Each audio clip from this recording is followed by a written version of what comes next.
Hi everyone. I'm sorry I'm late. How is everyone? I hope everyone is doing good. So welcome to Friday night stream. Yay! So I hope you guys have had a good week. My week has been eventful, busy as always. Busy as always. I don't even know if it's possible for me not to have a busy week, no matter what I try to do. So anyway, I'm sorry I'm running late. Today was a day of shopping. You guys, I'm not a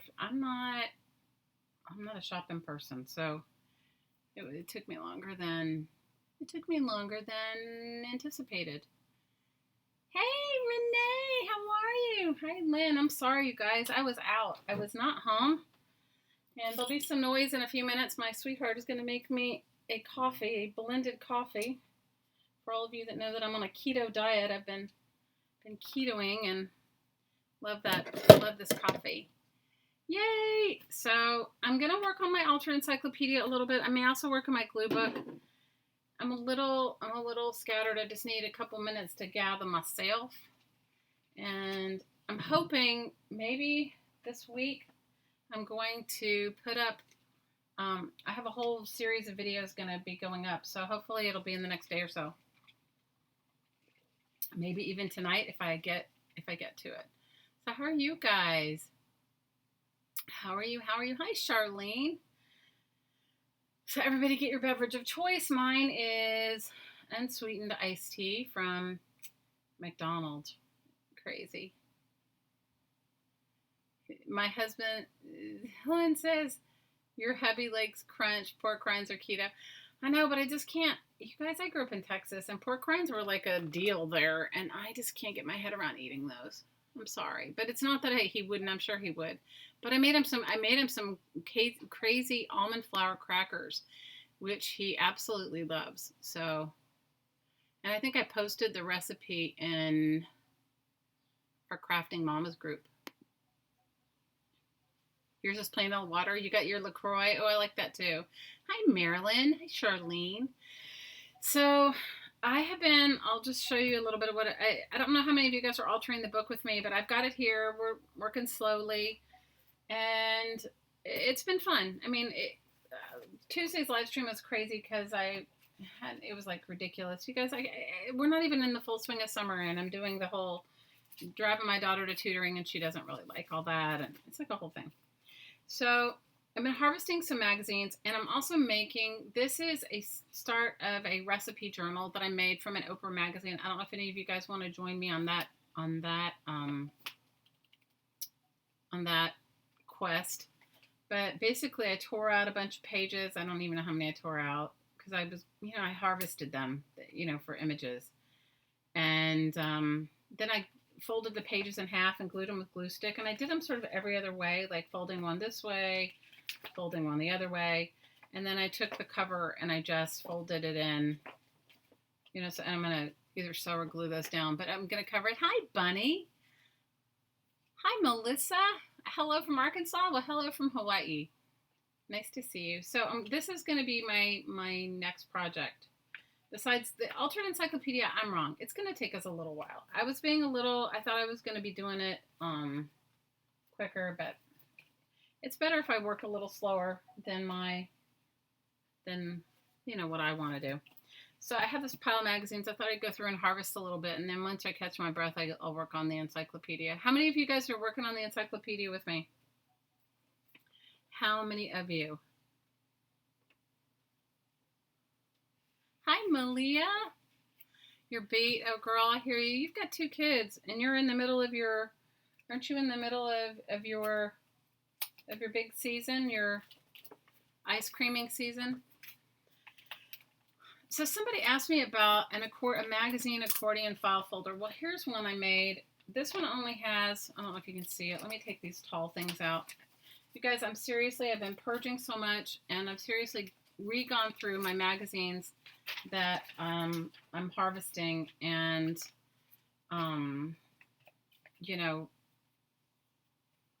taking a second look before I recycle. Okay, So this is one, and this one has 3 pockets. Can you see? Oh, and also my lighting is crap. Okay, my lighting is crap. My hottie's gonna. Hey, would you do me a favor? Would you grab that lamp and bring it over here? Because there's a huge shadow on my screen. You guys, it's not sunny today, so and where I'm filming is like right in the front of my house, and it has like an overhang, an awning, because it rains a lot here. So, it's not sunny. This should be the sunny time of day, but it isn't. And my regular light that I used, it died. Yeah, that one or the corner lamp right there. Oh, the corner lamp will probably do it. Yeah. Guys, we don't have a lot of lamps in here. It's so stupid, but we don't really need them. You have a 7/7 event tomorrow? Oh, girl, get some rest. So this is a 3-pocket accordion file folder. So I don't know how many of you guys are interested in making those, but I know we added one into our altered book. And so... Does that help at all? A little better. A little better. A little bit? Okay. It'll be better when you get the other one. Yeah, I'm going to go to this. You want me to make this coffee? Yeah, this is, Melissa, this is a magazine that is turned into an organizer. That's exactly what it is. I have some that have more than 3 pockets, but so sometimes when I'm sorry, when I'm harvesting magazines, there's not enough left of it to like really, I could recycle it. Hi, Curly. Everybody's saying hi to you, Hottie. He says hi. Maybe I can get him to art with me sometime. You guys, he's a really good artist. It would be really good. Yeah, so basically what I did is I just glued some pages together and then just made like accordion things. But I can show you how to do it, right? And I've sent people Happy Mail like this. Like, if you want to send somebody something flat, this fits perfectly in a 9x12 manila envelope. And it doesn't weigh a lot. But, so, yeah, I have multiples of these all around my house. I should probably, like, consolidate them all. But I haven't. But see, like, these are pages from the encyclopedia that I cut up. But, and then somebody sent me something in this wrapping paper. You guys, how many of you guys are like hoarders of paper like me? I definitely probably need an intervention, but Maria Kondo would not want to be my friend. She would be like not happy with me. These came from a magazine and I loved them so much. I don't know what I need to put them in a journal. They came from, I don't even remember what magazine, but I think these are ads for Tiffany's. These lures, and I loved them. So I saved those. And I could put them in here like this, but I have them standing up to remind me that I want to use them. Is that ridiculous? So that's what you guys, I'm seriously like doing the best calamari I can at the moment. That's all. I should do more. You have multiples of these, Malia? Right? They work great. Yeah, okay, go buy a really nice one, but these work fine for me, and then when they fall apart, I'm done with it. So they're super easy to make. Yeah, I do, Melissa, have a video. I don't know if I have a video. I do have a video of making one, but I can show you. Not hard at all. Super easy. But I got it out because so I have a pile of magazines near my bed, and I was watching this British television series, which I can't even tell you what it is now. And I was going through and... Hi, journalers. How are you? Hi, Cheryl. Aloha, Joni. It is Aloha Friday. Guys, I should probably have a real drink. All I did was go shopping today. You guys, shopping and me, I don't know if we're friends. Like clothes shopping for my partner and for my daughter. Anyway, I have a pile next to my bed, and I've been like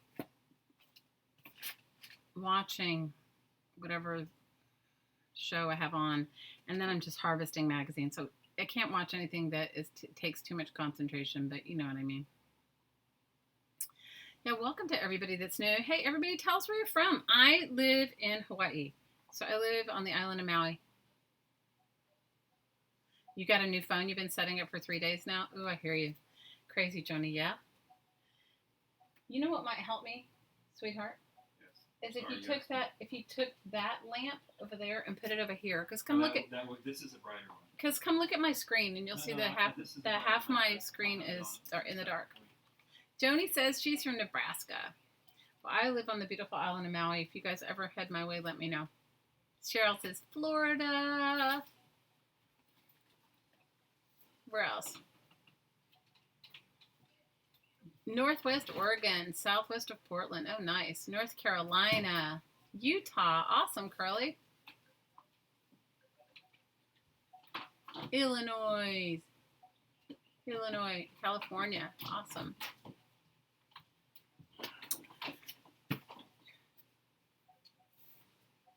You guys, my house is so small that it is like, it's ridiculously small, my house. So, like, our forms of light. My brother says he's in on a diet.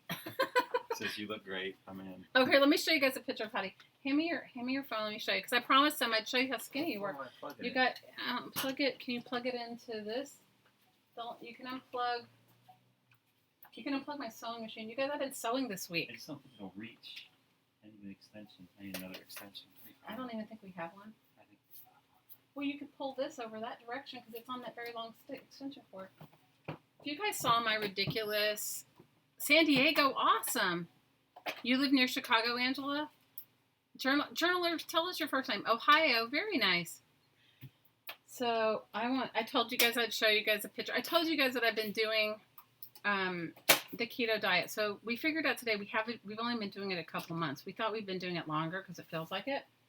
And my partner did not need to lose any weight, at least in my opinion. Okay. Bren, hi Bren. Is this stuff you're going to be reaching and working with? I don't know. Probably not if you set my lamp up. Or maybe you can set it on here. Hang on. Let me just move this. Hold on. Not quite in the reach. Okay. Well, I'm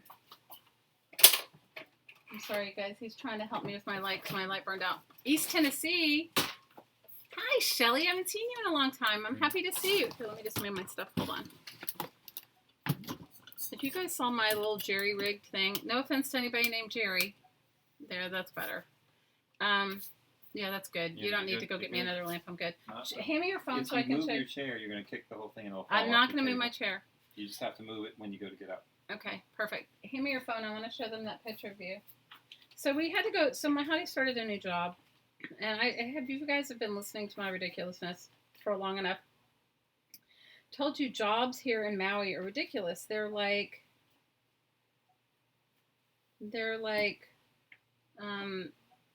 Will you send me that picture of you? Can you just message it to me? The one that I just took? So you're so what you're like close to 20.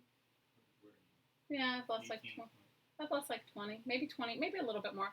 So I've lost about 20 pounds. He's lost 20 pounds in the same 2 months, but he's lost. You guys, he did not need to lose weight. Will you just send me that picture of you?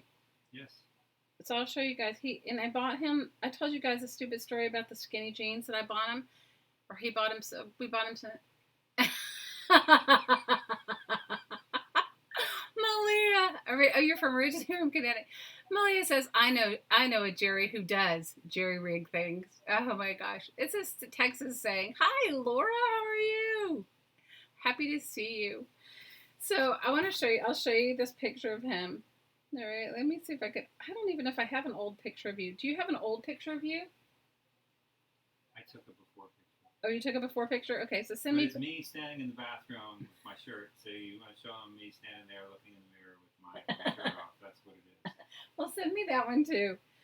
But I will show you this picture of him where he is like, he's lost so much weight. It's ridiculous.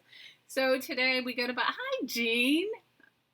You're on vacation. Oh, good for you. I wish I was. You know what? I live in a vacation town, but I don't go on vacation. I should. I am planning on attempting to go to Bogota, hopefully in July, but we'll see. I haven't bought a plane ticket yet, so I guess it matters if I buy a plane ticket. So I told you guys the ridiculous skinny jeans story, right? The one where, you know, he bought these jeans and he tried them on. He didn't try them on at the store. He just bought them and he tried them on at home, and we heard him putting them on. And he's like, one leg and hear him go, ugh, like like it knocked the breath out of him because they were like so tight or whatever. And then it became a whole ridiculousness because he needed jeans for a job, right? The job that he's been working at now for about a year or a little bit more than a year. And the kids at the job make fun of him. The people that he works with, they all, they're like, "Oh, you're just cool," because he looks like, like Mick Jagger pants, Rod Stewart pants, where they're like so skin tight, and that is so not who he is. And we just laugh. His skinny jeans. So, well, I won't show him when you're. You can give him whatever. It's just, I mean, it's not like it's just. There's nothing obscene, but. So he. This was me at the beginning. He went to try on. He needed a pair of jeans for work. And, we have a big family, and there's always lots of laundry. And my only deal is you got to put it in the laundry. You can't like hoard it, right? You can't hoard your laundry and then think that somebody's looking for it to have it done. Well, he had to wear he was forced to wear those skinny jeans because, and we've been on this diet. And you guys, they fit perfectly. Well, this is like you can see some from the beginning. I mean, I don't know what difference if my face looks that much different from that to this. I think that was pretty much the beginning. Yeah, you are in your underwear. Why did you take a picture of yourself? Because it was for me. Well, I won't show them that picture. I was just going to show them the picture of you today. The photos of you today. Let's see. Yeah, they're at the very begining. Here, just send me that picture. He took a picture in his underwear, okay, in the bathroom. That was a picture for me to see the difference. Picture for him to see the difference. I guess you'd have to take another picture of yourself in your underwear, then you'd really see the difference. Anyway, so he wore like a size 34 pants, okay? So today we go to get him some pants because he's starting a different job. He's going to keep his old job, but this is like a second job. And, of course, can't wear the same pants as the ones that, he has to have different pants. That's a whole nother ridiculousness. So he goes today, and we're in Ross. How many of you guys love Ross? We actually have a Ross on Maui.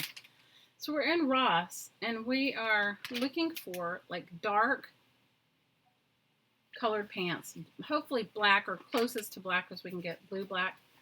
And he tries on these pants, you guys, and so 2 months ago, in the middle of April when we started this, he was a 34.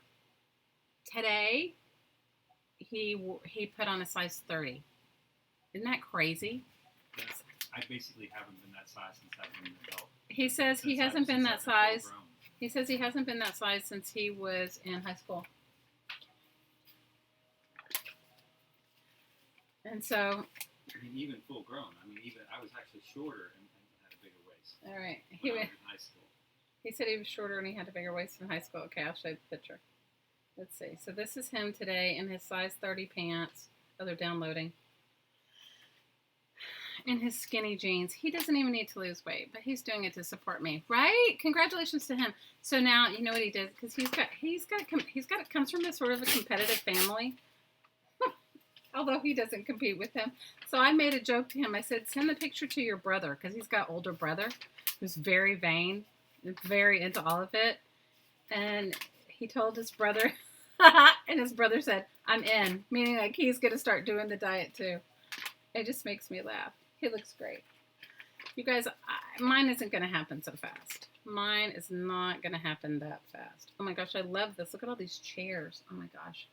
This is like chair heaven. It's like chair heaven. Oh, hi, Bonnie. How are you? I'm happy to... Right? He's like now size 30. And he was like... And you guys, he didn't really have any weight to lose. You know the funny thing?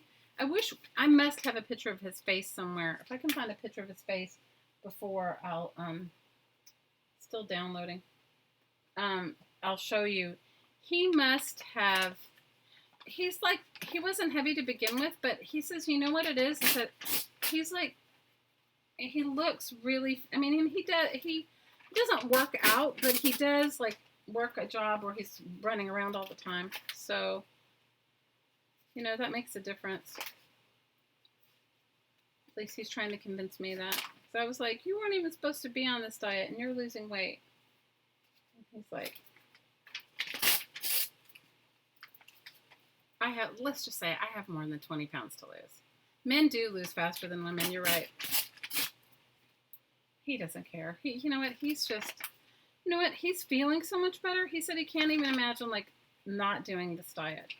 He said, I really can't imagine not doing it anymore. He said, because he said he feels so much better. And I have to say, I feel better too. I've had no bouts of fibromyalgia. I have had no bouts of anything really, which has been really good. So I'm going to harvest a little bit. I'll work a little bit on our altered book. I think I might be saving the altered encyclopedia for Tuesdays only, just because I have a whole lot of people that watch on Tuesdays that don't watch on Fridays. But I will show you guys how to make an accordion magazine folder in just a second. I just want to like go through this really quick and see if there's anything. Sometimes I just cut out this. How many of you guys do that? You find something in here and it's cool. These pictures, because I need to get rid of my stuff chain. Because I need to get rid of my stuff. And because, you know what, I just got home. I was just explaining right before you got here. I just got home. And we've been out, like, doing the shopping thing that you do on your one day off. So, tell me what projects you guys are working on. Tell me loud and proud what you're working on. Loud and proud. What are you working on? Maybe I'll make some magazine, some postcards. I haven't done that in a while, and I love doing that. That's sort of like a stream of consciousness. How many of you guys like to do that? You're working on dinner? Hi, Bunny. You're here and watching. Well, we're happy you're here. So I have a bunch of projects I'm going to work on over the summer. One of them is that recipe journal. Another one is I'm going to work on the recipe journal, the altered encyclopedia.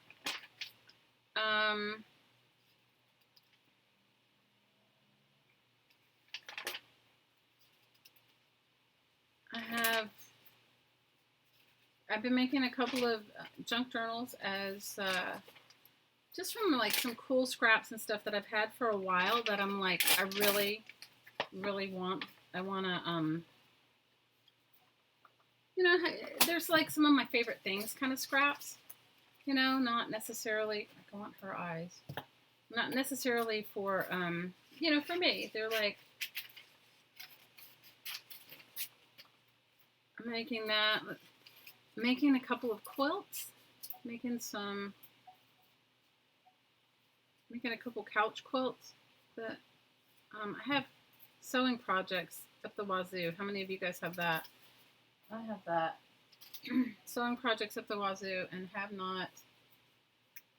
done anything with it. You're working on a baby journal?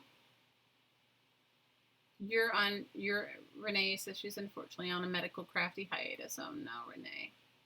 You're making storage boxes, Bryn? Okay. Oh no. I'm so sorry, Jean.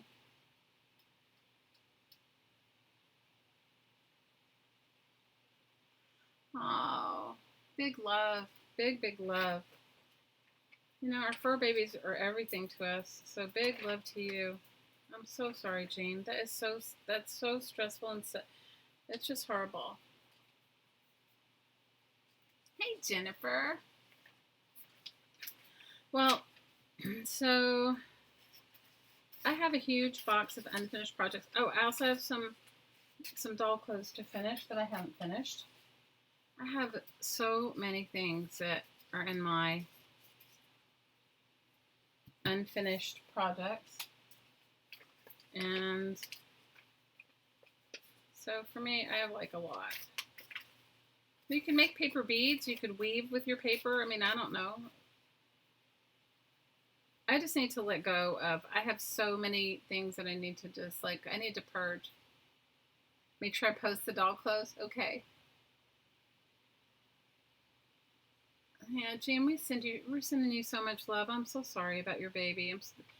Your fur baby. We love, I was just, I love my dog so much that I can't even imagine what my life was like before I had her, and wasn't looking for a dog when she came along, but she is definitely, she's like a lap dog. She sticks to you like glue.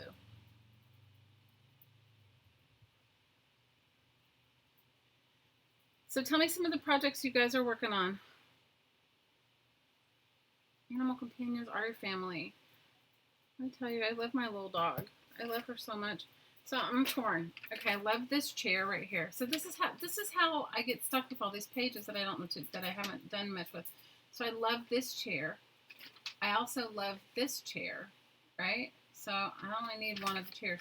But I also like this patterning on this, whatever you want to call it, whatever it is, the ottoman or whatever it is. You're working on a glue book, Jennifer? I think a glue book is so mindless sometimes. I've been working in mine. How many of you guys watch Meridel Abrams at the Marriottier? You know how much I love her. She's just so fun. And for those of you that weren't around last Friday, I streamed with her, and we had such a good time. We streamed off her channel, and it was so fun. Oh, look, there's pups and a kitty. And so she is so lovely. So she is doing Aunt Beck's challenge from Aunt Beck's. Is it Aunt Beck's Creations? What is it? What is it, Lynn? You know better than me. She had this challenge of finishing 5 projects in 5 days. You guys, I don't even think that I have a project that I could finish in a day. I really don't. I don't think that I have a project that I could finish in a day. So I haven't. So it's like, I attempted yesterday to put, for those of you that don't know, can you tell I have like a thing for chairs? So ridiculous. Chairs, eyeballs, lips. So stupid, but whatever. So I tried yesterday. I really tried yesterday to, like this, to like get some stuff done in my glue book, and I did get some stuff done.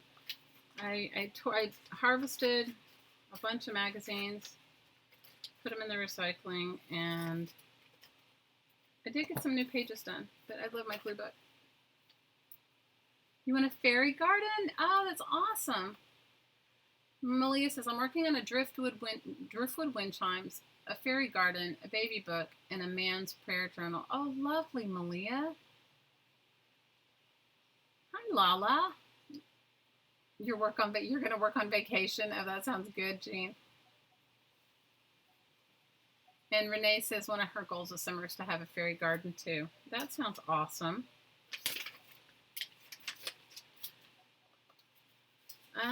What are my goals this summer? One of my goals this summer is to reorganize my entire space so that it's really functional for me, because I've kind of not done it. I've kind of put it on the background. How many of you guys do that? Like you kind of like, oh, one of your kids comes home, so you drop everything and you deal with that, and then, like you move your stuff around for them. Well, my house isn't big, so I'm gonna try and get myself like fully and completely into back into my space. And then I have a storage, and I think my hottie and I are going to try and empty our storage out, because we put a lot of my stuff and his stuff in storage when my older daughter came back home to make room for them. And so we're going to try to let go of our storage and see where that goes, letting go of the storage thing. And so I probably have more purging to do there. Getting organized is so stressful, right? Hi, Mids. Getting organized is ridiculous.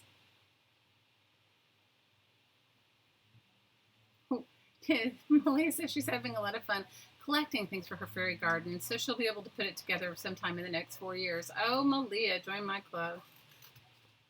Join my club.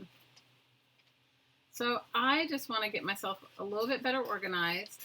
I want to get myself organized, and I want to get myself back into my space in a way that works for me. And I want to purge some of my craft supplies that I'm not going to use.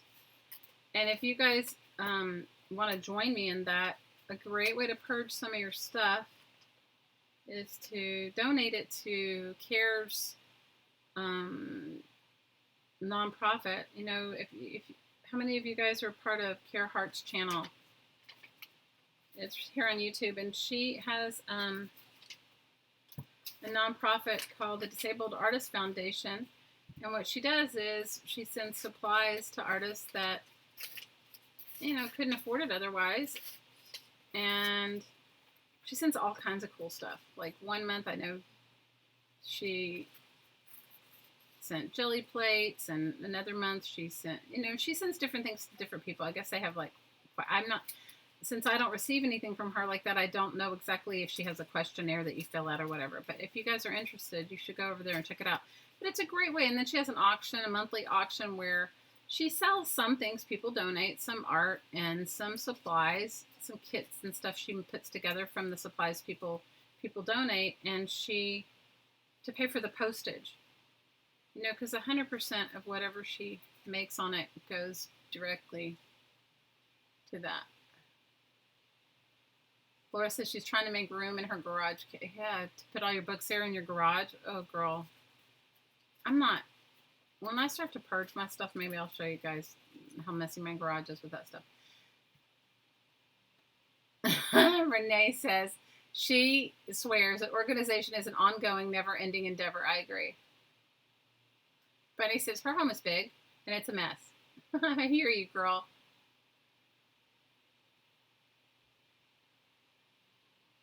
Oh, Bunny, that's great. If you can have some help, that's awesome. Yeah, so Laura's trying to make room in her garage to put all her books. Hey, Vicki. Good night, Malia. We love you. Hope you feel good. Hope you feel better, babe. Hey, Dorinda. That's a really good deal, Bunny. I think that's awesome that your son's going to come help. But anyway, so, and the other thing that I have to do, and I don't know if any of you guys feel like this, but for me, I think I need to decide, like, what I'm actually going to work on. And then if I'm not going to work on it, I need to purge those supplies. So, hi, Sandra. How are you? Welcome, welcome, welcome. You guys chat me in all caps if I don't, because I'm not looking up. If I don't see it, sometimes the chat scrolls by faster than I can see it. So that's what I'm working on. And I also have some purses that I was going to make that I have I've cut them out. I haven't sat down to sew them because honestly, you guys, I haven't had a place to sew them because you need to be able to make like a big mess. And this is how I work better. I work better if I can make a big mess and leave my mess, you know? Hey, Sandy. So how many of you guys work that way? How many of you guys work that way? That if you can make a big mess and you can leave the big mess?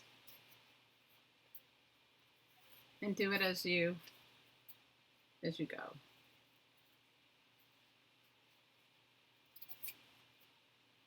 That works best for me. If I can make the big mess and leave the mess, it just works better. I function better that way. I totally function better when I can leave the mess. I don't know. You know, I've been waiting for the summer, and now that it's here, which I'm happy it is, it's like I feel a little pressure to get a whole bunch of stuff done that I haven't gotten done. How many of you guys, how many of you put that pressure on yourself? How many of you put that pressure on yourself? Oh my God, is this not a great picture? Look at this. This is a woman with her head buried in the sand. It was something about, the article was something about, not wanting to come to terms with, oh wait, can you see it better now? Sorry, I wasn't even in frame.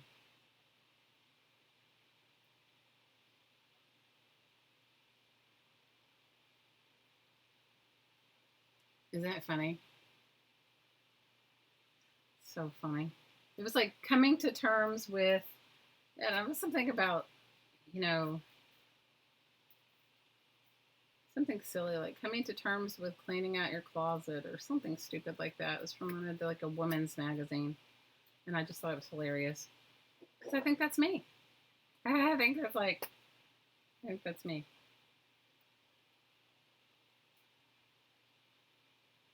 Hey Sherry, how are you? Right? I don't know where I'm gonna put it, but I had to keep it. I had to keep it because it was like reminds me of myself. Okay, just reminds me of myself. Just like, yeah, I need to come to terms with how many projects am I actually. That was the other thing. So my you guys know that I have a daughter that's in her mid 20s and she's on her way to move back to China, and I have a daughter that's 21, and then I have a daughter that's 12, and Hottie has two sons, and his sons are 20, 23, I think, 22 or 23, and the other one is the same age as my oldest daughter. They'll both be either they both just turned 26 or they both just turned 27. Isn't that funny? I'll tell you a funny story about them and tell you a funny story about fate in just a second about my daughter, my oldest daughter, and his oldest son. So my 21-year-old is my 27-year-old is a real minimalist. I mean, she has been living out of the country for several years, and if it doesn't fit in her suitcase, she doesn't take it, and she only has a small suitcase. Okay, and she's married, and her husband's similar. They're both very similar like that.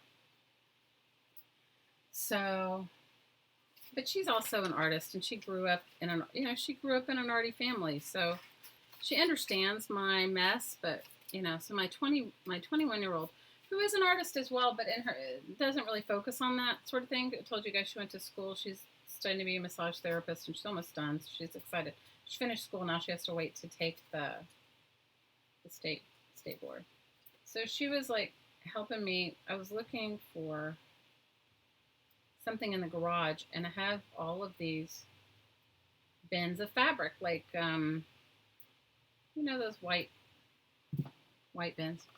So like clear things that you can see through. So she just said to me the other day, she goes, "I just have a question for you, Mom." I said, "What is that?" She said, "How many of these projects are you actually going to do?"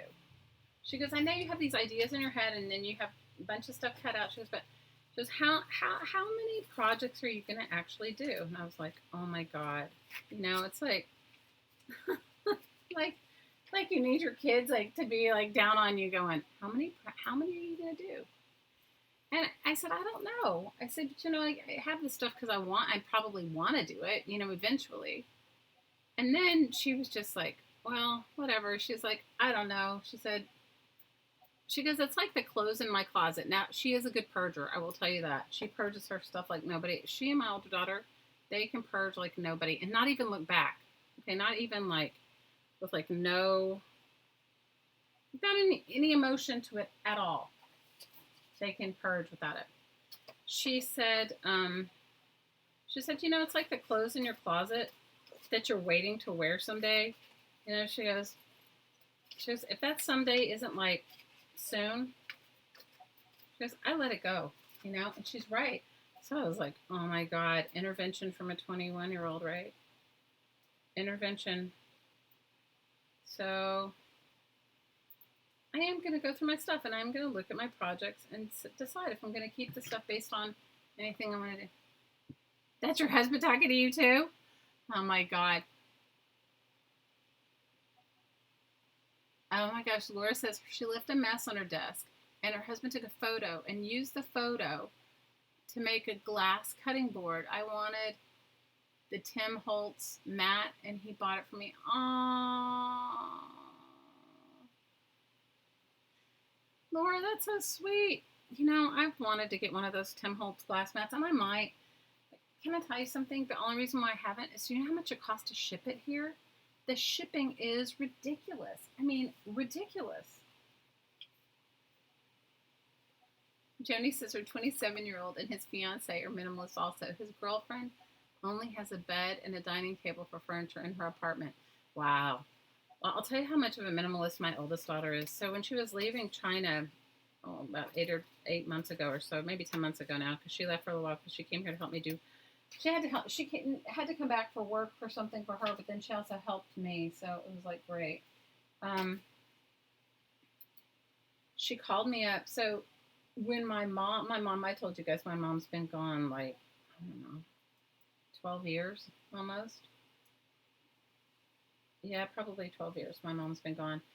And when my mother was a big traveler. And when before my mom passed away, my mom gave my daughter, my 27-year-old daughter, so she was probably 15, 16 at the time, gave her a set of luggage and just wrote her like a beautiful little note that just said, you know, something about traveling, right?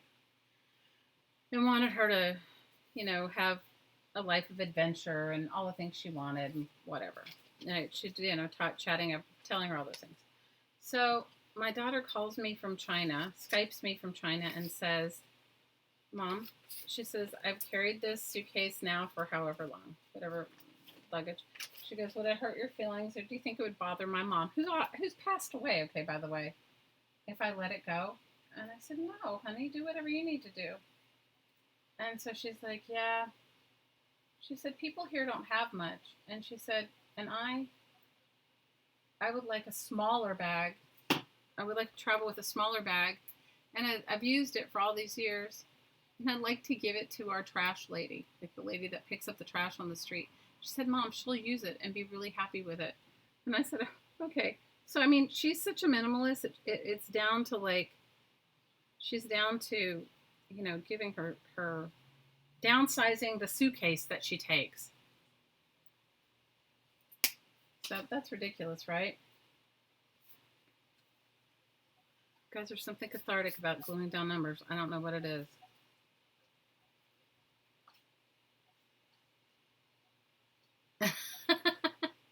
Hey, Joni says her son's fiance is Chinese, so maybe it's an Asian thing. I don't necessarily think it has any balance. I mean, my daughter is, you know, not, and she's like that, and her husband is African American, so, you know, and they're both like that. They're very like minimalist. Like I wanted to give her a pot because she loves to cook, and she's a really great cook. And so when she was leaving, we were talking about the things that you can or can't get in China, and so I said to her, why don't you, isn't this cool? Oh, look. Closet clean out bingo. Is that ridiculous? This tells you like where I'm at. Closet clean. Do you think the universe is trying to tell me that I need to,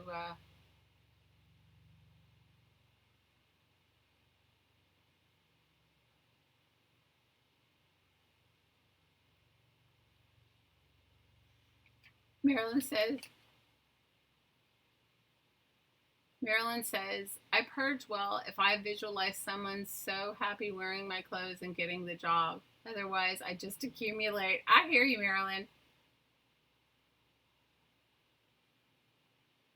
Size 30's nothing.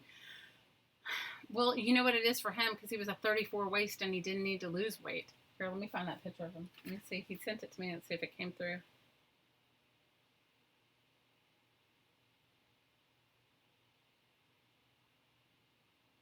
All right, here he is. I told you guys I'd show you a picture of him. Hang on, let's see if I can get it to pop up. All right, I don't know if you can see.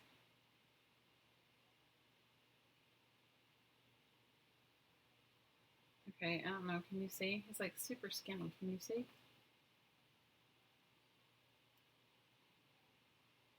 You have 20 pounds to lose too. Girl, I need to lose more than 20 pounds. I won't even tell you guys how much I have to lose. I'll show you a picture once I lose it.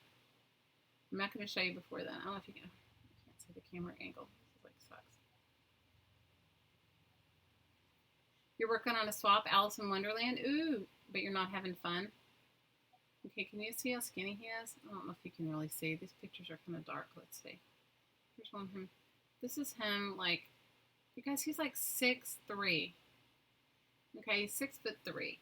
He weighed 205 pounds, 208 pounds.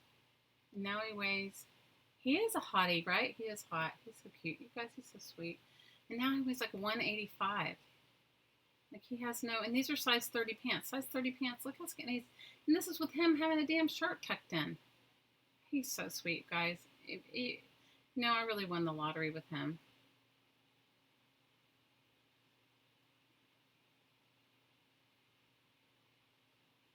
You know what's the other thing that he is doing, or he had cystic acne when he was growing up. All right, maybe he got it as an adult. This is him in Old Navy trying on these clothes. We're trying to buy him black clothes for work. Here he is in Old Navy. Guys, today, this is our Old Navy day. So ridiculous. Like, here. You see him? He's skinny, skinny. This is him in his size 30 pants.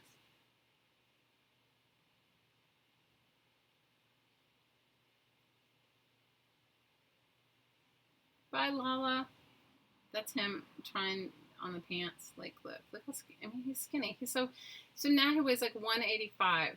So he's lost 20 pounds, maybe 23 pounds. And he's like, oh, see, I need to like get a better thing with him. You guys can't see it.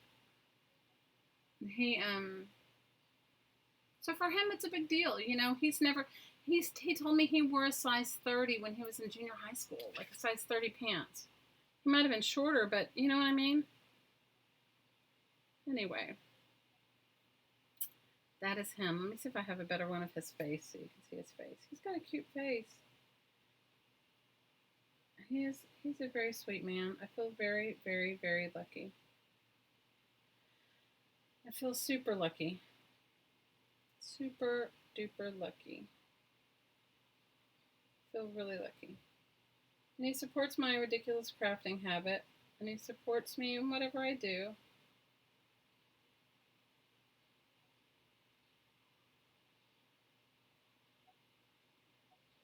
This is him and my youngest daughter. She was dressed up as a cat. He was taking her to a party. So that's him.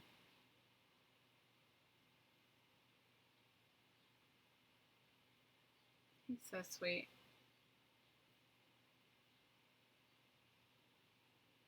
My youngest daughter is a cat. It's ridiculous, right? It's one of those things where she's like, oh, I need a costume right now. And so you're like struggling to find what you can. So I made her some ears and a tail. And I think he's handsome. He's handsome to me, right? So that's him before the weight loss. That's him at 205 pounds. 205 pounds. And let me see. So that's him at 205 pounds. And let me see if I can find him at, let me see if I can get a close-up of his face now. I don't know how to do those side-by-side things. So do you guys know how to do those side-by-side things?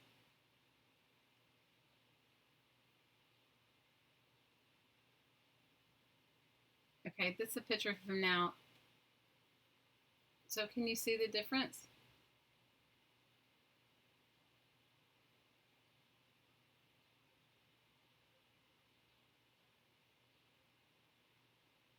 Right. He has resting asshole face, so don't worry. How many of you guys know what that is? So that's him. That's him with his like red. Because I said, let me take a picture of you in those clothes when we were out. So that's him. He's so sweet, guys. I feel really blessed. Okay, so closet bingo. Cleaning out your closet bingo. That's what I need. Cleaning out my closet bingo. Okay, so how many of you guys save pictures like this? So I love this background, right? love this background. And I loved these botanicals. Like, I don't know what I'm going to do with them. They're from like some hair ad, right? I liked those. So, right? So that's how, you guys, I don't need to save any more pictures. I don't know. If anybody has some tips on how to let go of your magazines, let me know. Just let me know. I'm game for it. He's Bill Murray. Yeah, with the resting asshole face. Probably. He definitely has resting asshole face. No, we can't have talked about it. You save like that too? Oh my gosh, it's so ridiculous. You were thinking he looks like Bill Murray? I don't think, do you really think he looks like Bill Murray? Maybe in the resting asshole face part he does, but let's see.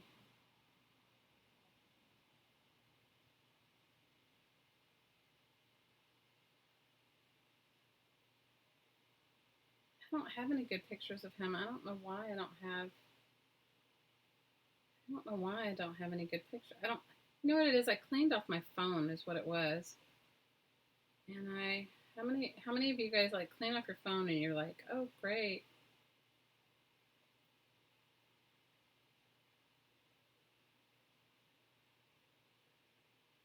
I think he looks like Bill Murray. Here's another picture. This is when he's not doing the resting asshole face. That's the not resting asshole face. He is very nice, you guys. He is very nice. You guys, I need to like figure out my camera thing here.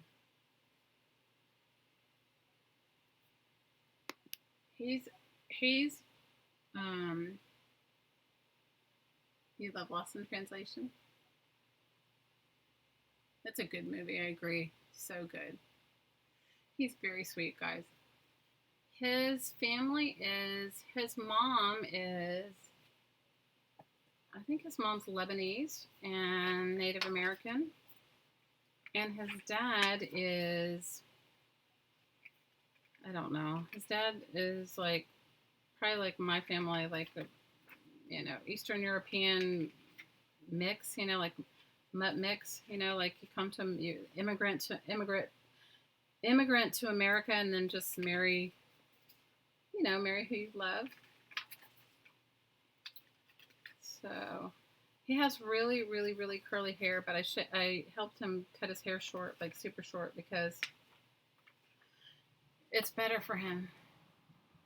He looks shy. Oh, he's wicked. Can I tell you?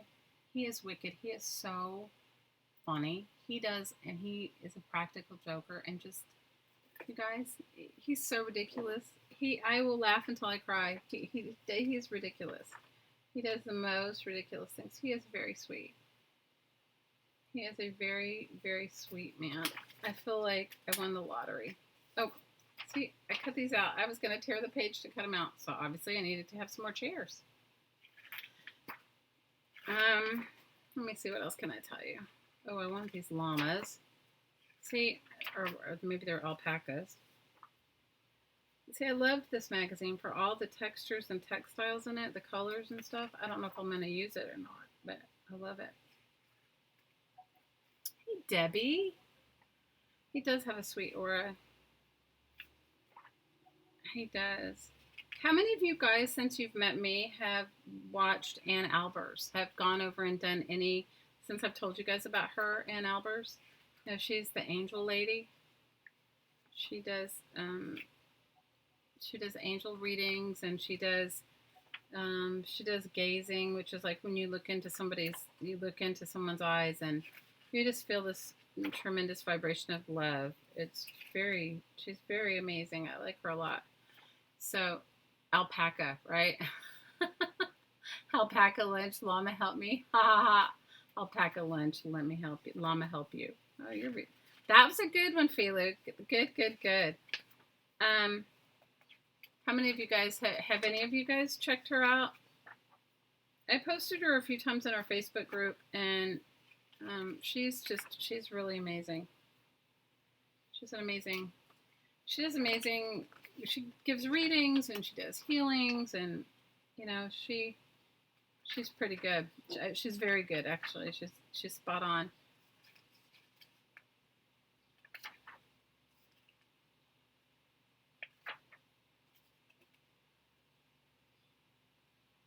Her name's her last name is Albers. You should definitely check her out. She does have a YouTube channel. It's really small. I don't think she posts very much on YouTube, but she does have a Facebook. And if you're into spirituality, she's pretty cool. Well, anyway, like maybe, and you guys, I don't even know how I came to know about her. Probably through a friend or who knows. I don't know. People like that come into my life all the time. So maybe a year ago, I put my name on a list. For those of you that don't know, I'm an intuitive, and that's what I primarily do for a living. Obviously, I don't cut out magazine shapes for a living. I also sell my art and my jewelry, and you know, I kind of live that life, right? I make jewelry, I sell it in galleries here in Maui. I make art, do the same. This is more like my fun play hobby thing, right? My fun obsession with, you know, cutting things out or whatever, making the style of art. So maybe a year ago, you just ran over and subscribed to her. Oh, Debbie, she just recently did a gaze. You should watch it. It's amazing. The energy that emits through her is just, she's wonderful. Anyway, to make a ridiculously long story short, so even though I'm intuitive and do readings for people all the time and whatever, it's very difficult to see your own self, right? And we all have our own stuff to work on. All of us. You know, no, we all came here in this school in this planet to learn lessons, and they're lessons that we ourselves have set up for ourselves, right? We all know all this. It's like nothing new. Anyway, so I put my name. So I think to get a reading with her, it's like a year out. Like literally, I think it's like 1 year. You'd have to sit, you know, like put your name on a waiting list. So I put my name on a list maybe a year ago, and I completely, you know, because I was like, I would love to have a reading with her. I don't usually do that with very many people, but, you know, I would love that. So I put my name on a list. Oh, I like these cars. Put my name on a list and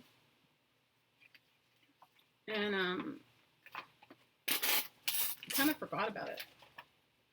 Well, she messaged me. She said, I know you've been waiting a long time, but, you know, if you still want your reading, it's on this date. And it was this week. You guys, I have to say, it was amazing. It was so wonderful. And if you're into that, I advise you to do it. I totally advise you to do it. And it's not very expensive. And she has all kinds of stuff that she offers for free. And then she also does workshops. And she's, like, I would love to go see her. She lives in Sedona. I'd love to go to one of her workshops. But I have to tell you, so when you said he has a sweet aura, the one thing she did say to me was that she said that I feel this way about him, but she doesn't know me, and you don't give her any information, you know, before you have your session. But she said that my partner and I, which I totally believe, we're the perfect energetic match for each other, which is so true. I mean, as far as like what we've set up for ourselves and lessons we have to learn, but it was amazing. Oh, good, Ann Albers. There you go. Yeah, and join her on Facebook too. She does definitely. She does live gazing like once a month free, and she has like 7 sessions. But you can go back and watch her recorded sessions. And if you guys like any of the energy work I do, go and check her out because her energy work is really good. She gives gazing sessions monthly, and sometimes she does it more often. Depends upon, I guess, what she's led to. And she's really lovely. She's just lovely. Yeah, she did just post a video on YouTube last week. I didn't watch it, but I have a feeling it's amazing. And she does do some gazing in that one too. But if you want to be like sort of hardcore like me, go back and watch her YouTube gazes, and they're not long. I mean, they're like 10 minutes, I think, maybe less. I don't know. I think the gaze, she talks about something, whatever she's guided to speak about before each gaze. And then I think the gazes are like 3 minutes or 4 minutes. They're not very long. Not very long at all. She's awesome. I have to tell you though. And she really gives a lot. I mean, she gives 100% from her heart. She's totally pure and very, very genuine. She's awesome. So coming from one intuitive, I'm telling you, have a reading with her. She is really, if you want to, if you feel guided to. And you guys, she doesn't know that I'm saying anything about her. She doesn't know me. She doesn't know me at all. She does not know me at all. I mean, I had a reading with her, but other than that, I mean, I'm not affiliated. Like, she's not my friend. You know, I don't know her personally. But anyway, don't ask me, I haven't really been cutting out cards, but I like the colors of those cards, so I'm cutting out those cards. How many of you guys have used some of these Nat Geos to do Citrusolve things? Though that is super fun. Citrusolving is super fun. Super, super, super fun. So let me think. What other updates can I give you? Okay. I've lost about 20 pounds on my keto diet. And if you feel guided to do it, I encourage you to. It's actually not as hard as one might think. And I'm certainly feeling better from it. I'm doing a dairy-free keto because I really don't eat dairy. But you can eat dairy on keto. It doesn't work with dairy. Hi Patricia, if I eat any sort of dairy, it's like, you know, sheep's milk dairy or stuff like that. You can do it being a meat eater, a vegetarian, and I know there's some people that do it as a vegan. I'm not quite, and don't know what the diet plan would look like as a vegan. I think it might be a little hard, but I'm not sure. I mean, I'm sure anything's possible, right? Okay, so this is the problem with Nat Geo. Don't you like everything in there? Don't you like all the Nat Geos? Like all the magazines? Like, I love the colors of this. I may cut it up and use it as look, or use that one as a background. Woo. Just the colors are great. So let me think of what else I can tell you guys. All right. Besides I've probably had so many ridiculous. You guys, my life is so ridiculous. Sometimes it's like too much. What have I done? Let's see. Besides my keto diet, besides running around, taking my daughter to do her things for her. I did make some new earrings, but I can't show them to you because they're not in here. Maybe I'll show them to you guys on Tuesday. Somebody reminds me.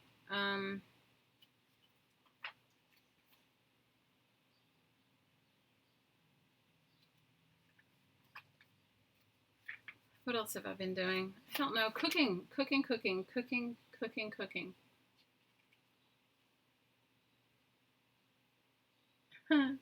You're a hot desert rose, Patricia. That's awesome. I know this article's about malaria, but I like the way they're taking a picture of the mosquito.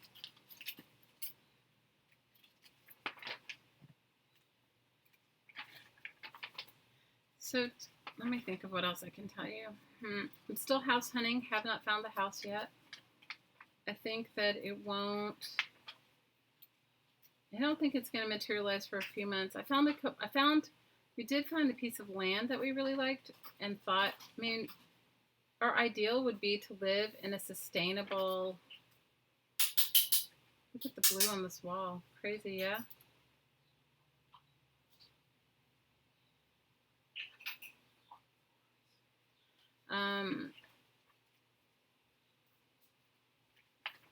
Would be to build a sustainable house, like a really sustainable, you know, off the grid house. But some places here you can, and some places you can't.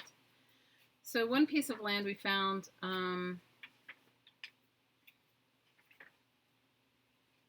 that you can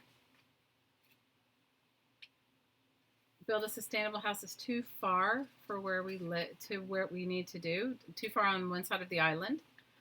And then the other one, the lot's just not big enough. So, you know, I'm kind of hoping, I guess my dream, if I had an ideal, would be that sustainable house would come on the market, like one already done. That would be ideal, right? Instead of having to build it yourself. But I guess there's some things about building it yourself that you can, oh, look at these birds, that you can really, I want the birds.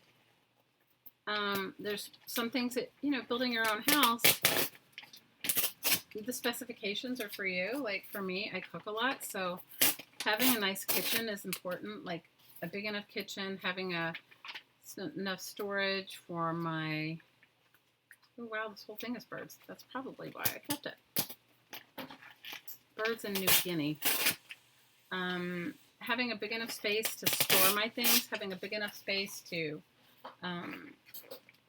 you know, make it comfortable to cook in if you really enjoy cooking. So, hey River, how are you? So, tell me what some important things are you guys, if you were building a house, like if you could do your house over, what would it be? Like, what would it be for you?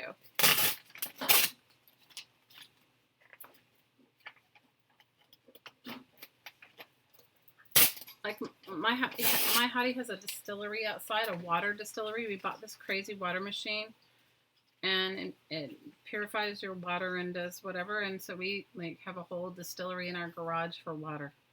Is that crazy?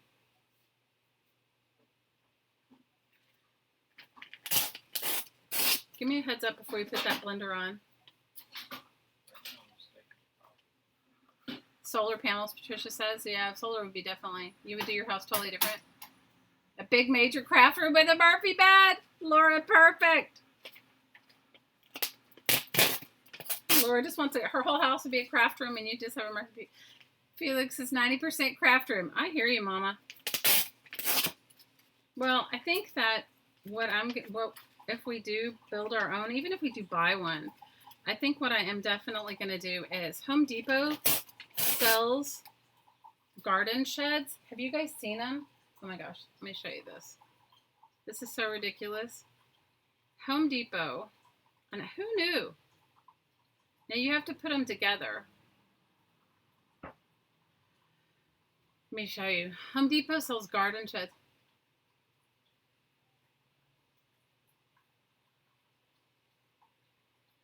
So Bunny said she did a lot of renovations to her house when she bought it. That sounds good. I think I would like just a kitchen great room. Lynn says the one she got came from Costco. Yeah, wait till you see the one I want. See, we don't have specific. You have housing specifications, but you can build, if you buy a big enough lot, you can put any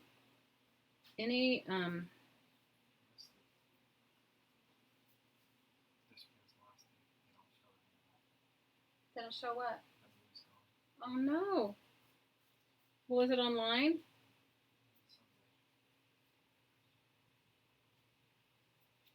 You just have to ask the kids how they get in to watch those things, because they watch them all. My hottie wanted to go see the Avengers, and it's gone here. So anyway, I'll have to, for whatever reason, my internet's just going like a snail.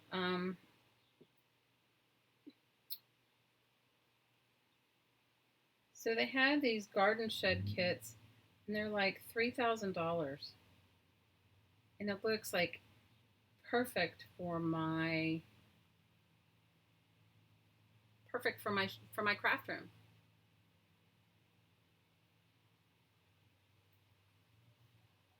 Lynn says the one she got from Costco is high quality, and she's changing it and adding to it. I hear you. All right, let's see.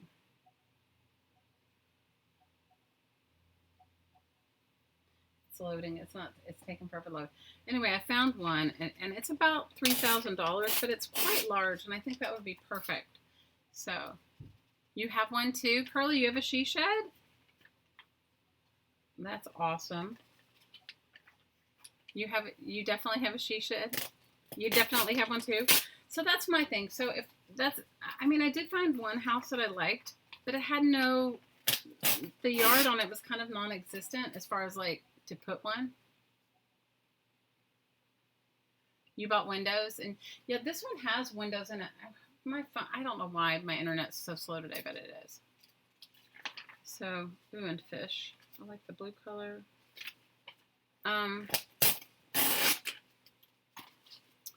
So, Bill's buying a door for you. That's awesome. So, what other things would you guys put in your home if you could like change it up? It's just a regular shed. I have room and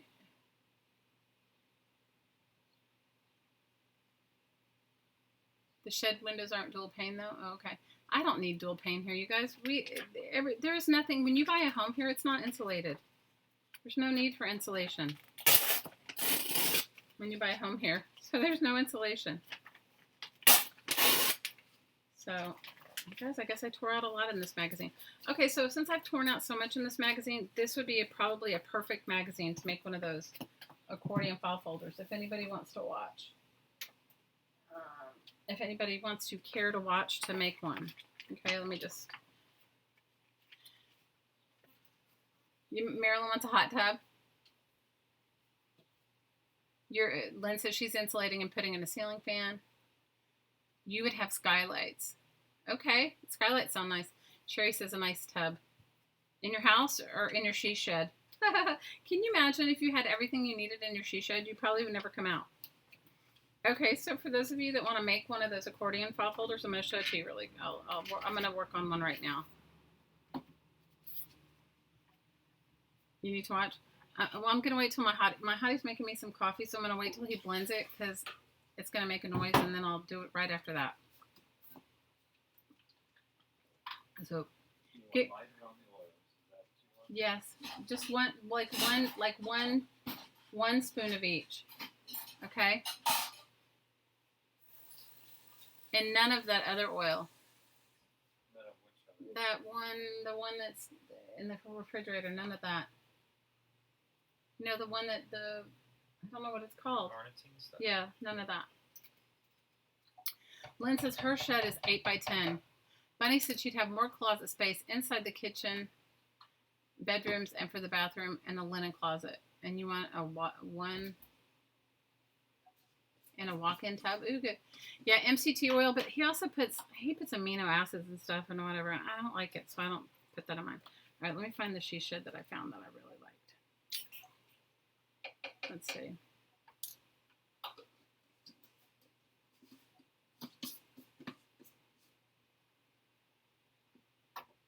It's taking forever for this thing to load.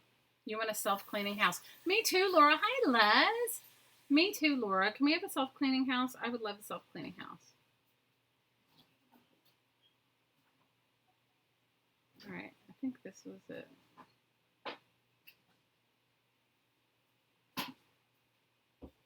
These are more than the ones that I saw online, but I don't know. I have to wait for them to load. I can't tell until I see the picture.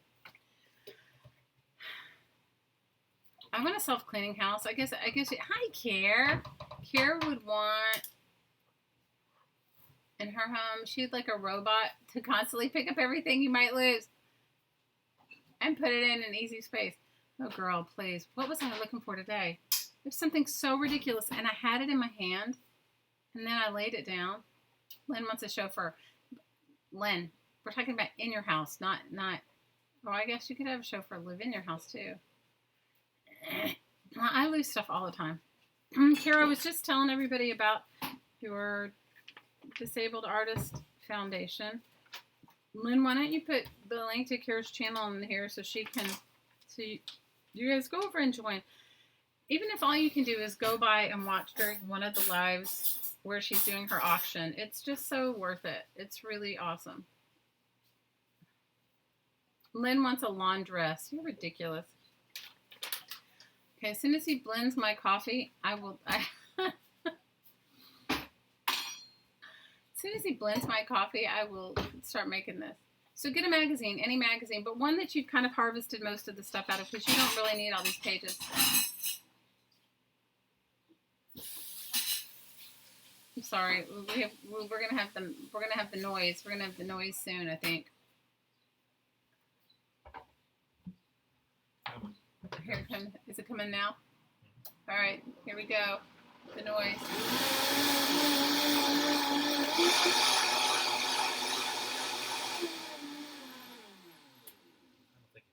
No, it's perfect.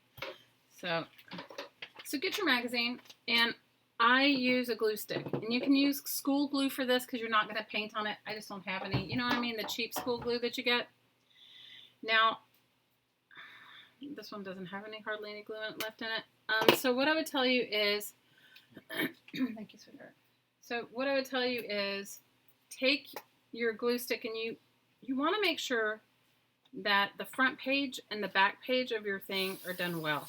Okay, and you want to glue a couple pages together, and you don't have to put a ton of glue because it's just going to end up being part of your accordion, right? So you're not going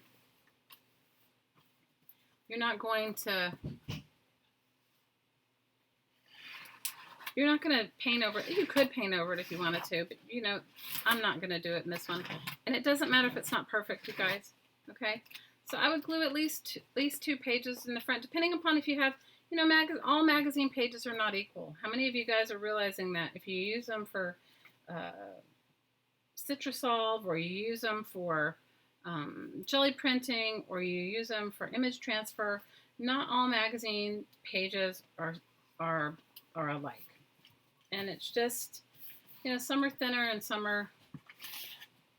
So I glued 2 to my front,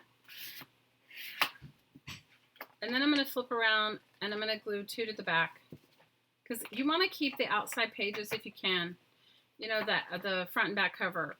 And you can make this if you've already torn it off too, but because those pages are generally much more sturdy than all the rest. And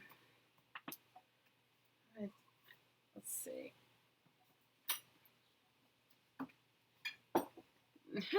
Lynn says you need a pool boy if you have a pool.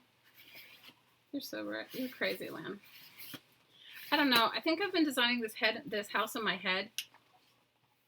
I would like a big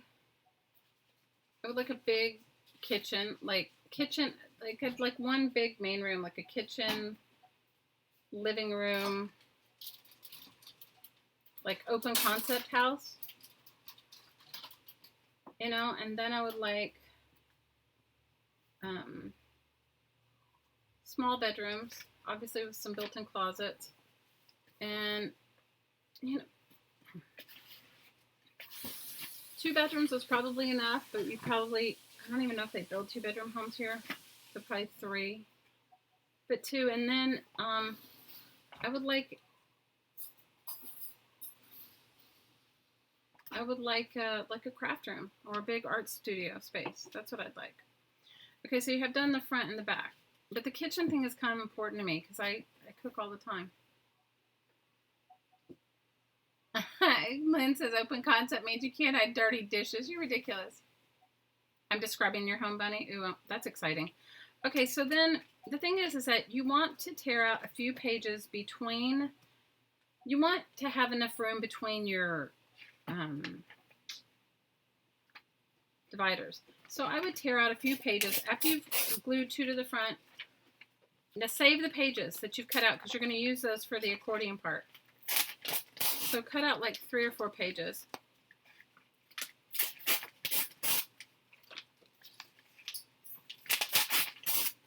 All right. And it doesn't matter if there's like stuff in between. It doesn't matter because you're just using it as pockets. Now you want to glue 2 more pages or 3 more pages together depending upon how thick your pages are.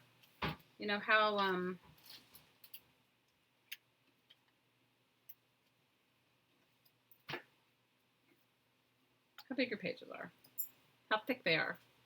I don't know which one I cut out the other day, but it was not. I liked the images, but they were just so. The paper was so thin. So I think I'm gonna glue 3.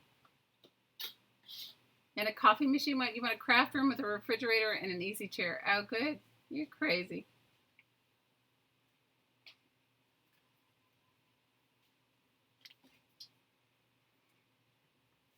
How many of you like can see the image of what you want in your head, but like you couldn't necessarily translate it verbally or otherwise?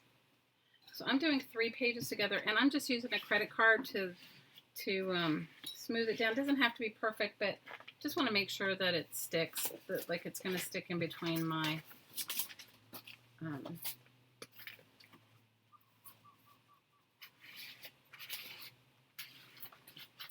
sorry, don't mean to shake the, I need to remount my camera. It used to be mounted on, right, this did not stick to my cover. I need to go back and re-glue my cover.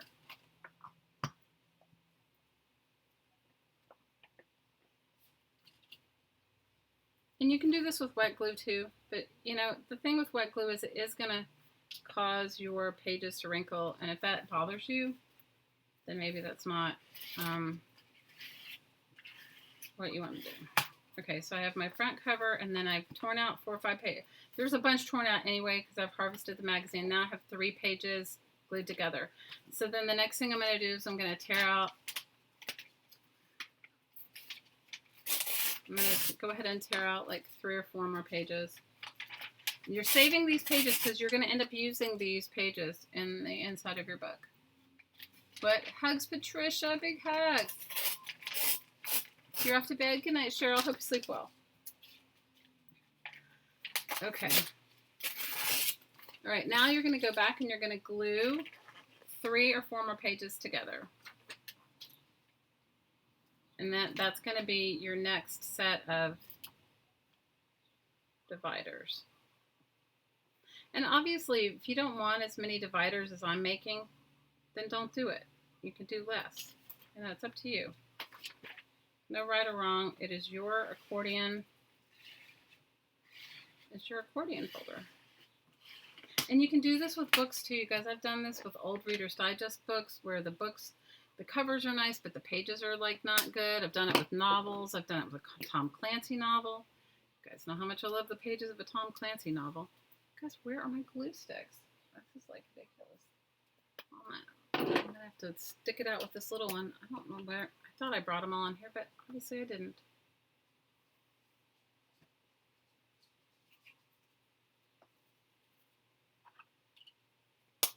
This one hardly has any glue. I'm going to have to dig it out. How many of you guys save your glue sticks and then you just dig it all out at some point? Because it's ridiculous.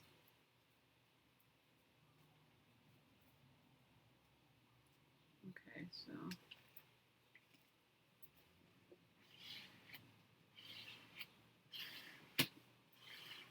all right, so this is another one.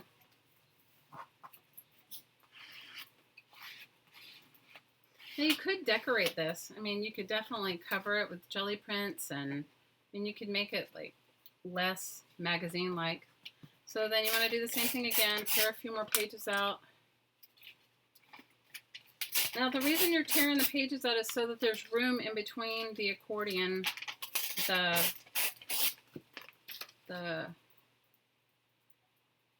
guys, my fingernails look, I hate this. My fingernails are so dirty and I don't even know what from. Maybe it was from me going through my stuff. Hi, Barb. Okay, so now we're going to have 1 pocket here. This will be 2. The next one will be 3. So I'm going to go ahead and glue 3 more pages together. And I do more than glue, you guys. I do.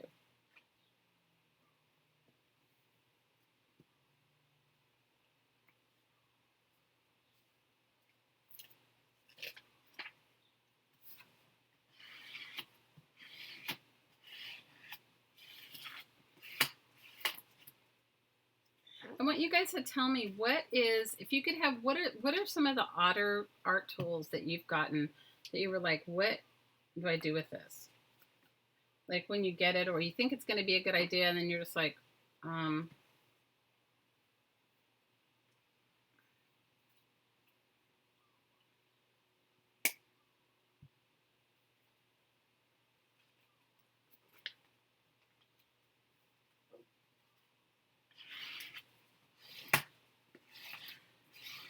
Oh, I'll tell you my funny old age story in just a second. Oh, I was going to tell you guys. So tell me about your art. So the jelly plate. Definitely, Laura, right? It's like, what do you do with that? I missed your stream today, Barb. I'm sorry. I saw it when I got home.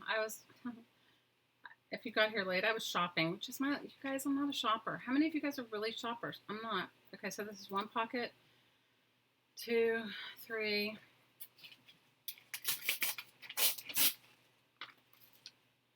An accordion file book. Yeah.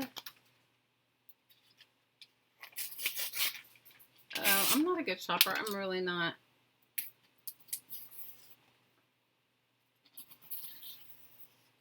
It was nothing, Barb. I always enjoy hanging out with you, though. It just makes me feel like, I just like it. I was shopping, okay? I should cut this page out because I like it. Okay, so I'm going to glue 3 more together.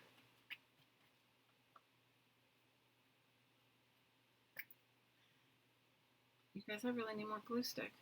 I'm going to have to ask my hottie to bring me some. I don't think there's... This is what I get for cleaning out my table. This is what I get for cleaning off my table. Okay? This is what I get. Cleaning off my table, and I may have to use wet glue. I wouldn't advise you to use wet glue, but it looks like that's all I have right here. It's ridiculous. I mean, I have a little tiny bit in each one of these glue sticks, but not, maybe this one I can get a little bit more out of. This is so ridiculous.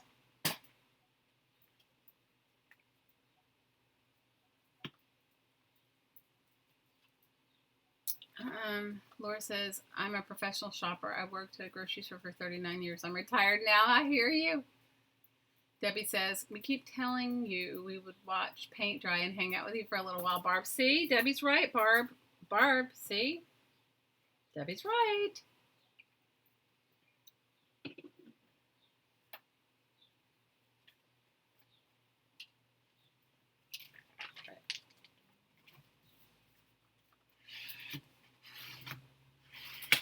This is definitely a better thing for glue stick than for wet glue. Primarily because, wet glue just takes such a long time to dry. Laura, I hear you. You're retired from that. Okay, so let's see. How many things? I may have enough. Okay, 1, 2, 3. How many? I thought I had more than that. Okay, 1 pocket, 2 pockets, 3 pockets. Okay, let's see how many more pages I have. Okay, I'm going to glue 2 to that side. You're finishing some stuff and messing around. Oh, that's good. Well, Barb, I was going to work on my Alter Encyclopedia, and then I got a bunch of messages today from people that were there and saying, I can't be there on Friday. And, maybe it'll be a good series just to continue on Tuesday. And, this happens to me every week, you guys. This is like the thing that sort of like kind of stresses me out. If I can just tell you. Is that, I make my plans according to like what I need to do. And then come my stream day, it never works out. Like today, I was out shopping and I even said, okay, I can go, but we have to get back by a certain time. And that never happens. So you got I got some weird wacky comments, but you know what? I just let it go. I don't care anymore. It's like, that's all people have to do with their time is to like, that's so ridiculous. I only comment if I like really enjoy something, or I don't comment otherwise, because who needs, and especially if I'm not in the best place, who needs my ridiculousness? I guess I can dig this glue out. See, I even took off my desk because I have a paint. Oh, here's one. I was going to say I have a paint palette knife, and that's always really good.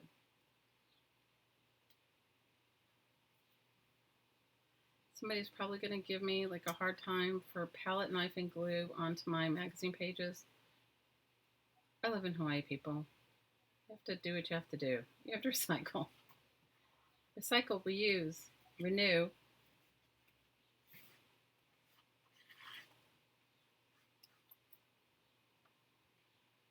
Blocking is really easy. It's a full moon in 3 days. It's been a weird day. How many of you guys have had that kind of day? I've had kind of a day. It was like, but it's all good. It's been all good. So today did not end up like I needed it to. Like I had all these things to do, but it's okay. And my hottie's super disappointed because he wanted to go see the Avengers and we were going to go see it. But the day he wanted to go see it, I don't know what happened. I think I realized it was like 3 hours long or something. And I was like, I don't know. Okay, so I'm going from the back end of the magazine and ripping out a few more pages. So I glued 3 down to the back. I glued 3 down to the front. And then I'm ripping some pages in between. And let's see how many. So far I have, I think, 3 pockets or 4 pockets. Let's see. 1, 2, 3, at least 4. So I need to figure out how many I'm going to do. 2, 3. So that would be 5. And rip out some. And then, okay. Maybe it'll be a 6 pocket accordion file folder. But you guys get the idea. If somebody gives you a hard time, it's clearly their problem. Well, you know what I think people forget about YouTube is that it's free. And that people are just doing it for the, I mean, yes, okay. I know that there are some people that make a living on YouTube. I'm not one of them. You guys, even if I have how many ever subscribers and how many ever, whatever views, people, you only make money if people watch the ads. You don't, it doesn't, and it's not, and you don't make a lot of money. At least I don't. I'm not saying that some of those, I know that there's some YouTube bloggers that make a ton of money on it, whatever. Craft channels, for the most part, I think there's a couple that do.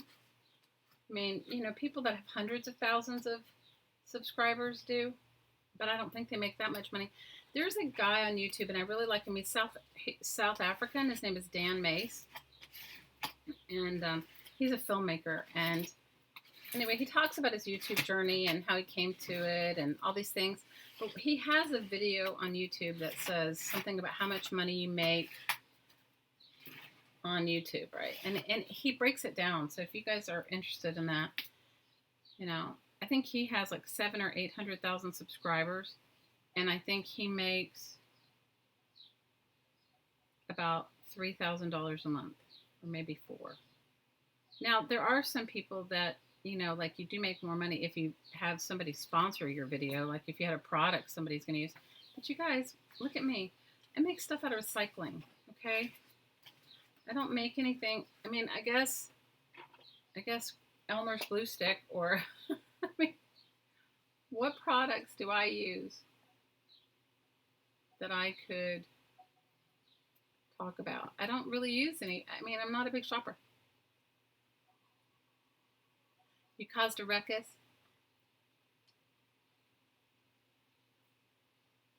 I agree. Debbie says, I don't understand folks who want to criticize videos. If you don't like it, just stop watching. I agree. Same thing with Facebook, right? When people like jump on somebody for whatever their comments are, it's like scroll by. You don't like it? Scroll by. You don't have to watch. All right. I'm almost done with this little part. And then we'll get to the fun part where we put together. And if I had some paper napkins, which I don't know where they are. See, half my craft room is still in my bedroom.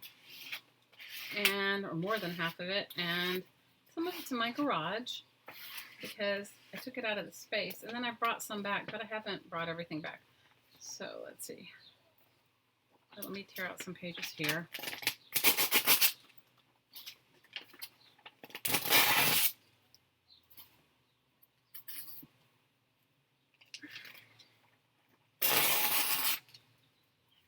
All right, how many pages do I have left?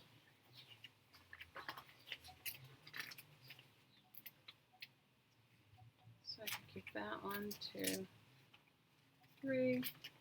Okay, so this is my last one. Now you do need these pages, you guys, because you're going to fold these up to make your accordion.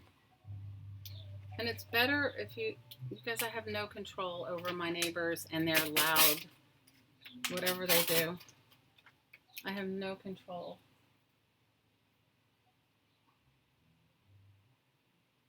Hang on.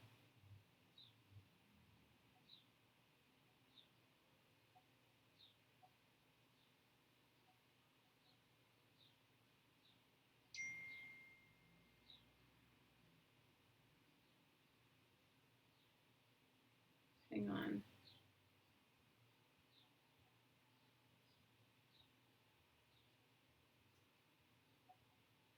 Sorry, guys. My neighbor across the street, it's a whole nother thing. Hello, Shelly. How are you? We have 3 Shellys.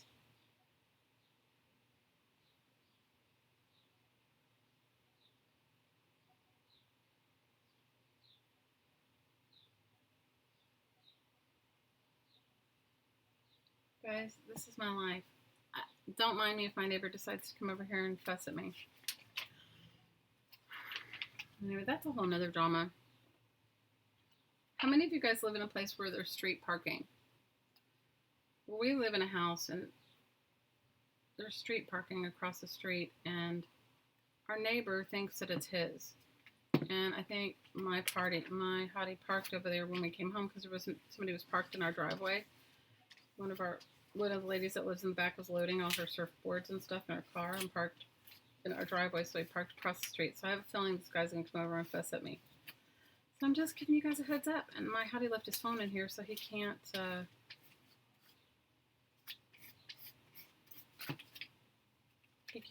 hear me trying to ding him, but I'm sure that's what's going to happen.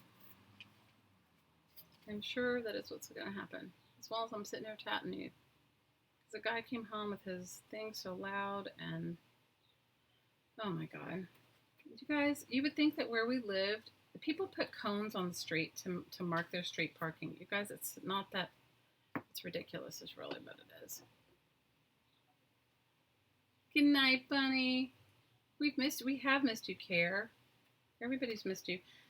You guys make sure you go over and join her channel, and so that you can watch when she has the Disabled Artist Foundation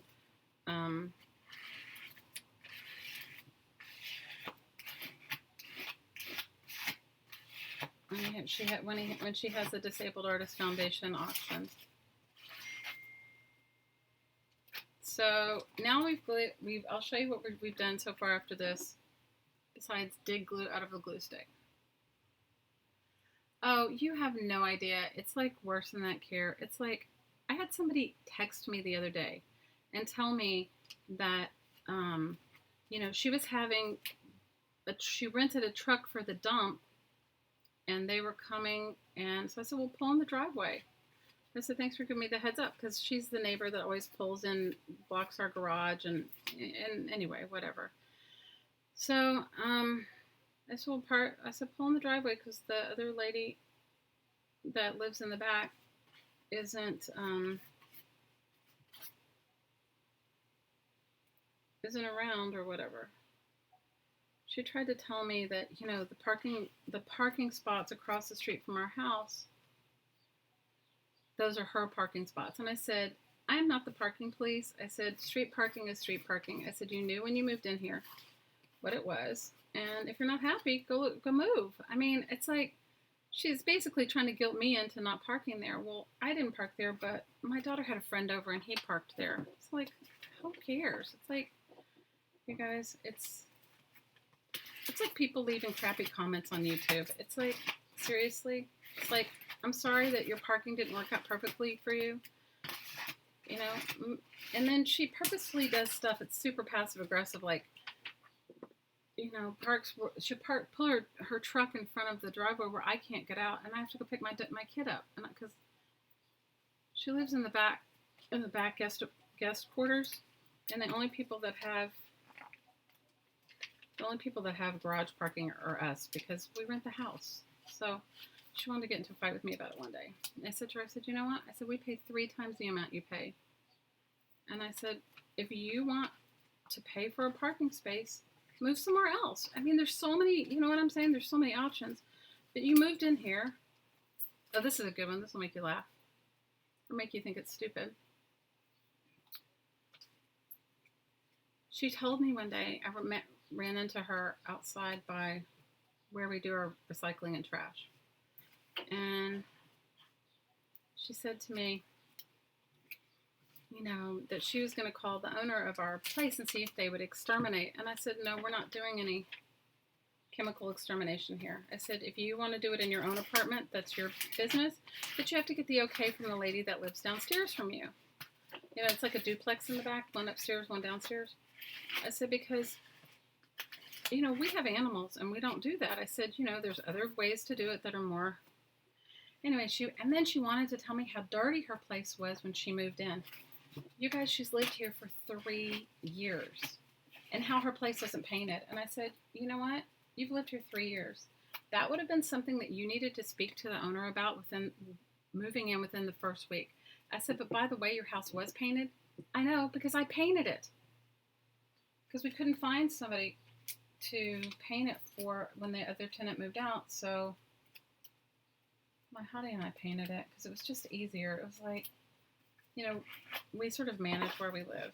So it was just easier for us to just do it ourselves and then try to, I was getting all these bids and whatever. And the owner is a good friend of mine and he wasn't around. Anyway, so I know it was, but I said, you're complaining to me about your apartment being not clean when you moved in. I said, you've lived there for 3 years. I said, so you're telling me that for 3 years you haven't cleaned your apartment? I said, whatever.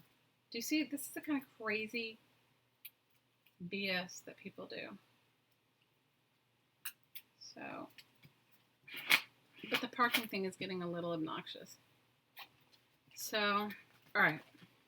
Is that ridiculous? Life is ridiculous, right? I have the most ridiculous stories. Patricia, I would love it if I had no stories, but that was one of them. All right, so now here's what we have now. Okay, so we have the back and we have the front, and then in between are going to be our pockets. This one's going to have a little bit more pockets than I would normally put in one, but so I'm just going to do it so you guys get the idea, okay? Isn't that ridiculous? I was like, so you haven't cleaned your house? So I said, I was like, guys, it wasn't nice. I was nice, but I was kind of like, I don't want to tell her she was stupid, but I kind of said, so you mean to tell me you haven't cleaned your house in 3 years? I was just like, whatever, you know. Okay, so the pages that you've torn out, this is what you're going to do. Put this aside for a second, okay? The pages that you've torn out, you are going to fold them in half. Now, this is important. The reason it's important is because these are going to end up being your accordions, right? And you don't want to do it single sheeted because if you do, then the sides of it is not going to be sturdy, okay? I'm going to have to use wet glue because I don't have any more glue stick. I do, but it's in the other room where half my craft stuff is. And since nobody will pick up their phone to answer my text, okay. You guys use tiny bit of glue. You don't even need that much, okay? So I'm going to try to use as little as possible, and I'm going to try to... You want to glue your pages in half together. It's super important because you don't need to glue them all the way like this, but you need to glue them together because those are going to be what holds all your stuff in. And if they're like a weak link, your stuff is going to fall out or stick out on the sides or whatever. And then, you know, fold it in half. Okay? So you need 2 pages per pocket. So if you have 5 pockets, you need 10 pages glued in half. All right, so let's just do all that. How many pockets does mine have in it? Okay, mine has, let's see, 1, 2, 3, 4, 5, 6. So mine has 6, so I need 12. So that's my ridiculousness. I'm running down the street in my pajamas. You guys, I had to do that the other morning. I'm like so over that. But, you know, it's like, I had to do it the other morning. I packed my hottie, he's like, was training for this new job. He got 2 new jobs, by the way. One he's going to work part-time, and the other one is a new full-time job. And I don't know if he's going to stay at the current place he works, but he may work there a couple days a week until they can find somebody to work to come. So I had to get up super early because he made this training like, I don't know, guys, like stupid early in the morning. And he works on the other side of the island from where we live. So this is why I don't like to use wet glue, because it's not as controllable as on magazines, because it's not as controllable on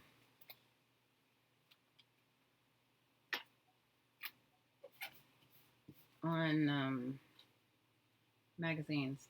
I don't even have anything. Do I even have anything wet on this table? Probably not. The condensation from my iced tea. So I made him this whole breakfast because he's gone for the whole day. So he's been training for this new job he got one of the new jobs he got in the morning, really early, and he had to be at work at like 6:30, something ridiculous. Okay, so since I've done them with wet glue, I'm going to let them dry thoroughly and I'm going to do all 10 of my pages. So so I got up with him, and on a keto diet, you can pretty much eat easily, but if you don't eat, I mean, you can fast too. It's not like you have to eat, but you guys, he exerts so much energy, and I told you he's like losing weight so fast, like as far as like, I mean, he looks really great, but so I don't, he's doing it to do it with me, so I wanted him to like have breakfast. So I got up and I made him breakfast, and I packed everything in to-go containers because I said, do you have time to eat breakfast? He's like, no, I'll just take it with me. And he goes, I can eat while I'm setting up at his job. So I packed him this lunch, and I packed him like a lunch, and then I packed him some snacks, and I packed him a breakfast, I packed him a lunch, I packed him some snacks, and I made him this kind of coffee they made me, which it's a keto coffee. It's like a bulletproof coffee where you put like coconut oil and MCT oil, and if you do dairy, you put half on half, but we don't do dairy, so it's not that. Anyway, so I made it for him, and if he had to be at work at 6, he had to leave our house at 5:15, so this is probably like at 5 a.m. And I look up, and I put it in his bag, because he has this like bag, like I don't know, like a shopping bag kind of thing, like a reusable shopping bag, like a big bag. And I put because he was going to his regular job afterwards, so I put his work clothes, his other work clothes in there, and almost like packing your kids off in a backpack. You're packing your kids to go, off to school. Anyway, so I packed all that stuff, and I put the coffee in the bag, and I put it in. I only have, the one thing that disappears in my house, always, and you guys, it's like my pet peeve, are my really nice to-go cups. So I had bought these. My favorite to-go cups are those Contigo to-go cups. How many of you guys are to-go cup people? Like, it's important that your to-go cup is like a good one, that it doesn't leak or it keeps your drinks hot or cold. I am. Okay, I may not have too many particulars, but I am particular about that. And so I don't know where they go, you guys. And since I'm not working outside the house anymore, it's not me that's losing them, okay? So I packed it in my only one that I have that's really nice, that you love your Contigo too. And my coffee is getting cold, but when you drink it with all the stuff in it, it doesn't even matter. It tastes good anyway. Mine has coconut milk and MCT oil, which is like a type of coconut oil that doesn't taste like anything. And then it has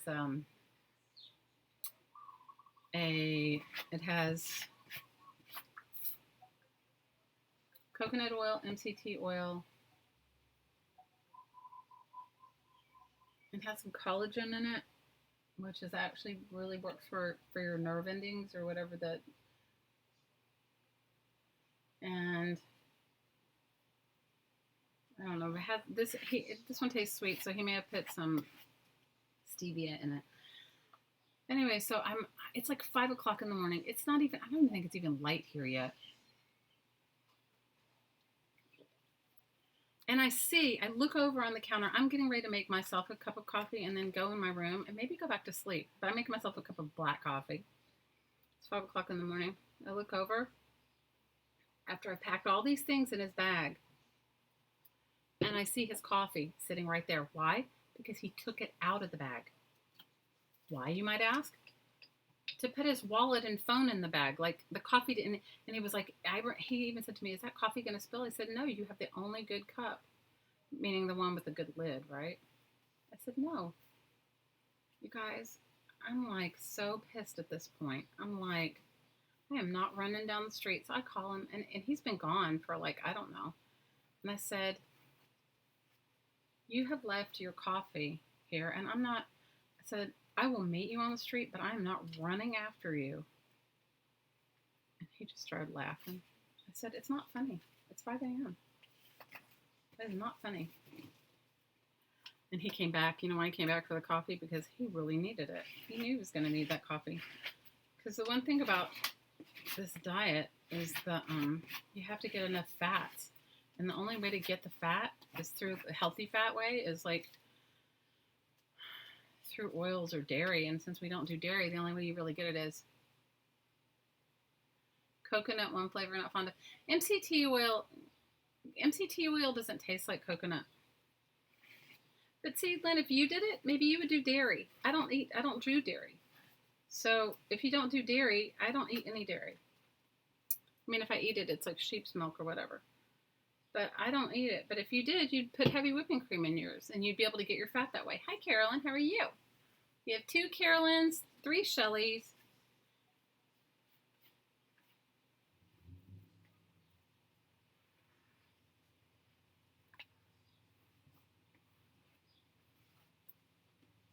Anyway, so you know, the whole thing is the fat thing, so you need the fats. And so he came back for his coffee. So I was out in the street in my underwear. Well, I had on a t-shirt in my underwear. It's kind of a longer t-shirt, like a night shirt. At 5 in the morning, but I didn't run after him. Guys, I just was like, oh my gosh, seriously, it's ridiculous. So ridiculous. So I'll tell you the ridiculous story of my daughter and Hottie's son. This is an absolute ridiculous story. This shows you how small the world is. Okay, how many do I have first? Okay, let's see. 1, 3, I need 12.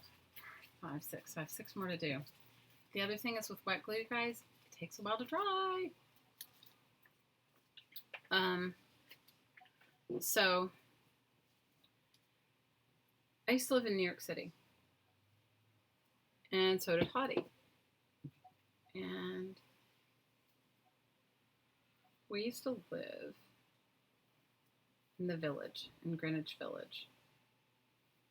And there are a couple playgrounds around there, you know, that when you have small children and you live in a small apartment, the one thing you do is you take, oh, that's such a pretty blue, we should keep that.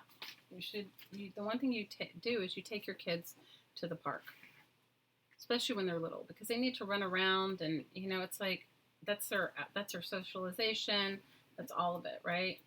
And, I mean, there are people in New York that do have huge apartments. I didn't. I had a small apartment. I don't know what kind of apartment Hottie had. Anyway, so one day, my daughter, my then husband, took my daughter to this small park in New York City, like a tiny park in the village.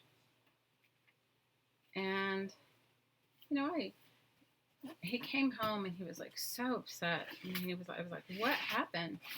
And he went on to tell me about how, you know, that she'd gotten bitten in the park. And, you know, and somebody threw sand in her face and bit in the park, and he was super upset. And you have to realize I was the one that took her to the park most of the time. So, you know, I probably would have handled it differently, but he was super upset. And he was like, you know, and he was just really upset. And I said, well, did you talk to the parent? And he says, yeah. I said, I talked to the mother, and the mother said, oh, well, He's a biter. That was what she said. And it made my husband super upset. You have to realize, with first children, I mean, those of you that have multiple children know when it's your first child, you like everything is so serious. Like it's like, I don't know, you're uptight or whatever. I was, at least, maybe not totally uptight, but you know what I mean. So you just get like incensed by the whole thing. So fast forward to my 12-year-old. And that was the only time that my daughter had ever been bitten. My oldest daughter had ever been bitten. Ever. So fast forward to my 12-year-old. So when we moved here to Maui, she was really young. She was probably, I don't know, 2. Anyway, she was going to preschool for the first time. And she was going to preschool for the first time, and she came home with this note from the teacher that talked about biting and da-da-da. So it made my honey and I have this whole conversation about biting. And I said, yeah, and I was explaining to him, I said, when my oldest daughter was little, I said, she was bit by whoever. She was bit by somebody in the park, and, all of a sudden we're talking about it. Now, my hottie's son is named Hunter, and my oldest daughter doesn't want she doesn't like me to talk about her name, so I won't say her name. But I said, it was so funny. I said, we were talking about it, and he was like, my son was a biter, and he goes, and it's mortifying when you're a parent, he goes, because when you're a parent of a biter, and he goes on to explain, how no matter how many times you talked with him, he would still bite. Like, that was his, like, and he would bite, like, it was more like a way of, like, if you were doing something he wanted to do, like, he wasn't, I guess, very verbal at that point. And you have to realize my daughter at the time was probably 2 or 3. It wasn't like she was old. And I said, it's a funny thing. I said, because I said, I was telling him, the name of the park. I said, yeah, my eldest daughter got bit in this park. And he, like, stands still and he looks at me. I said, yeah, and it's funny enough, she was bit by a hunter. And he looks at me and he goes, and we suss out that it was his son that bit my daughter. His son bit my daughter in that park, and it was my ex-husband and his ex-wife that were there. I said, yeah, the mom said, oh, well, he's a biter. And he was like, he just stood there stunned. He goes, that was all she would say. He goes, that was it. So we realized that our lives, like, we didn't know each other. I didn't know him. I used to take my kid to the park all the time. I mean, maybe I saw him there, but, I didn't, like, I didn't, like, go over and talk to him or whatever. But we realized that our kids were, like, in the same park at the same time, and that his son bit my daughter because his son was the only hunter in that park. And we were just, like, blown away. And it was just like one of those things where you're just like, you realize how small life is. You realize, like, what do they call it? The 6 degrees of separation or whatever, like how crazy. Isn't that crazy? Right? The two of us were like, when we realized it, we were both like standing there like, oh my God, that's crazy. Crazy. And the only time that she was ever bit in her whole life. Isn't that crazy? By his son. And who would have thought?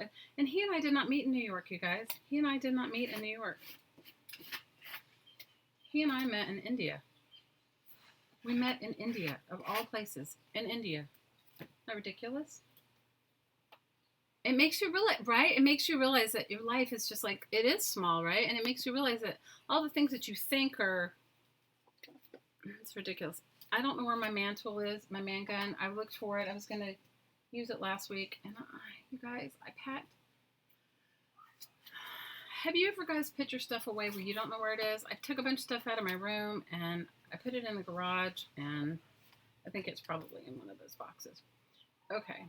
So the thing is this, is you want your accordions to be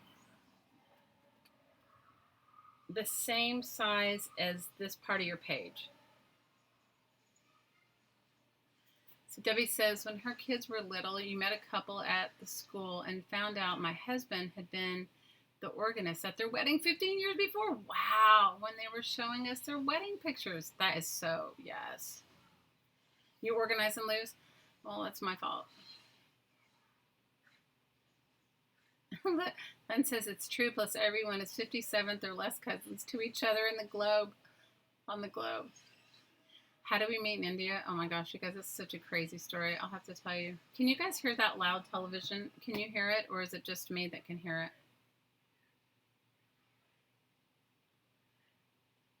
You never put something away where you can find it? Oh my God. Well, it was because I was so excited when my kids left, I was going to move all my stuff back into my space. And then I realized what happened was I accumulated more stuff than I had taken out. And then I wanted to, it's a small world after all. So I'll tell you how we met in India. So,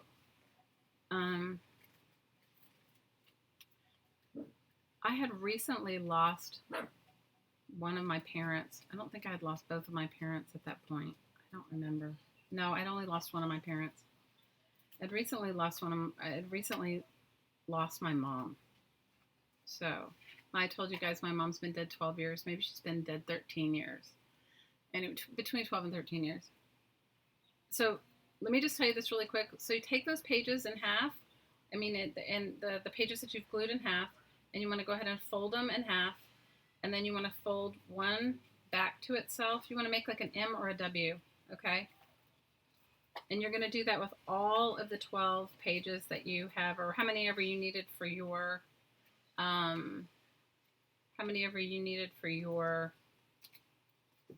many ever pockets you're making. So let's just do that. So that's what you're going to do. Okay, you're going to do them all. M or W, depending upon how you're. So I'll tell you how we met. It's kind of a cool story. Kind of a weird story. And you want to make sure that you're folding it the same length as the width of your page. So you want to fold them to match that. So right after my mom died, I've always been on a spiritual journey. I've always been an intuitive. I've always done some sort of energy work, light work, whatever you want to call it, right?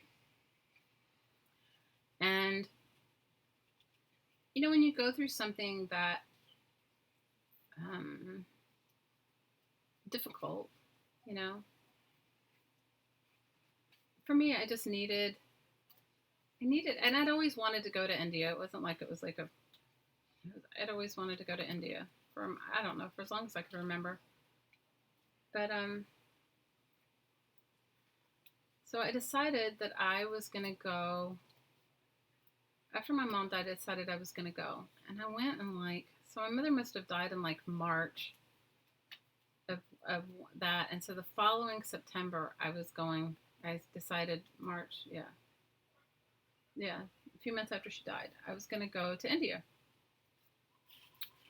So I wanted to go see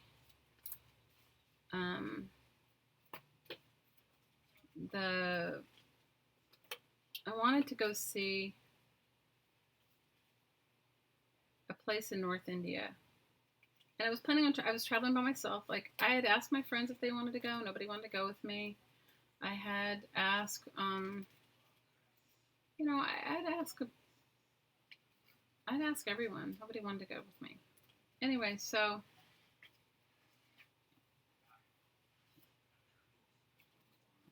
I was going for, I don't know, 2 or 3 weeks, probably 3 weeks, because it's a very long flight. And at the time I lived in New York. So I arranged to have somebody come and watch my kids. My partner at the time was not into anything that I was into. That was not his bowl of cherries, his cheribolies. It wasn't his thing. So I planned on going to North India. I wanted to see, there were just some places that I wanted to go. But I decided at halfway, somewhere in there, that I wanted to do, I had read somewhere, somebody had sent me something about like a temple tour, not really, temple tour is probably putting it mildly, but in the Hindu religion, there's something that's called Navaratri, which is the 9 nights of the goddess. I'm not Hindu, by the way, so I'm not up on everything, but, and I love every form of spirituality. I'm not, So they were celebrating the 9 nights of the goddess, Navaratri.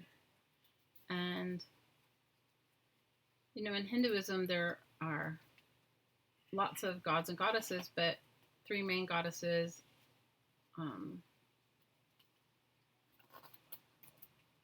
are like, there's a bunch of them. Anyway, they were doing something special at a Lakshmi temple that I wanted to go to, that I had been researching or had read something about or something. So anyway, somebody sent me this thing about going on this tour, and I didn't think, it was in the middle of my trip. I was already going to be in India, so it was like, cool. So I signed up to go. I was like, this will be great because, they're going to go to this Lakshmi temple that I wanted to go to. They're going to do all these other temples, and they named them all, like, when I wanted to go do it. And temples of, I don't know, other aspects of the Divine Mother, and I loved it. So I was like, oh, great. So I get to India, and I go, I guess I don't know if I went, I must have gone a couple of places, but no, maybe not, because I was jet lagged. So maybe it was when I first got to India that the temple tour was going to happen, and then I was going to go off on my own afterwards. Maybe that's what it was. All I can remember is I was super, super tired. Anyway, so I get to this hotel where we're supposed to meet for all these people that are from all over the world. Like, I don't know any of them. I know no one going. And,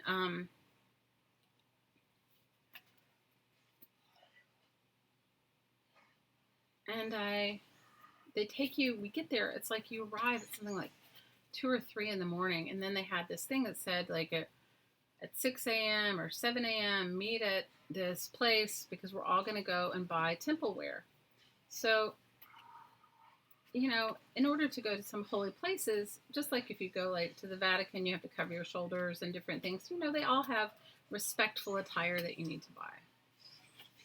So here I am, jet lagged, out of my mind, and of course my plane didn't get in whenever. Anyway, it's one of those things where you're just like so tired. I think I laid down for like an hour.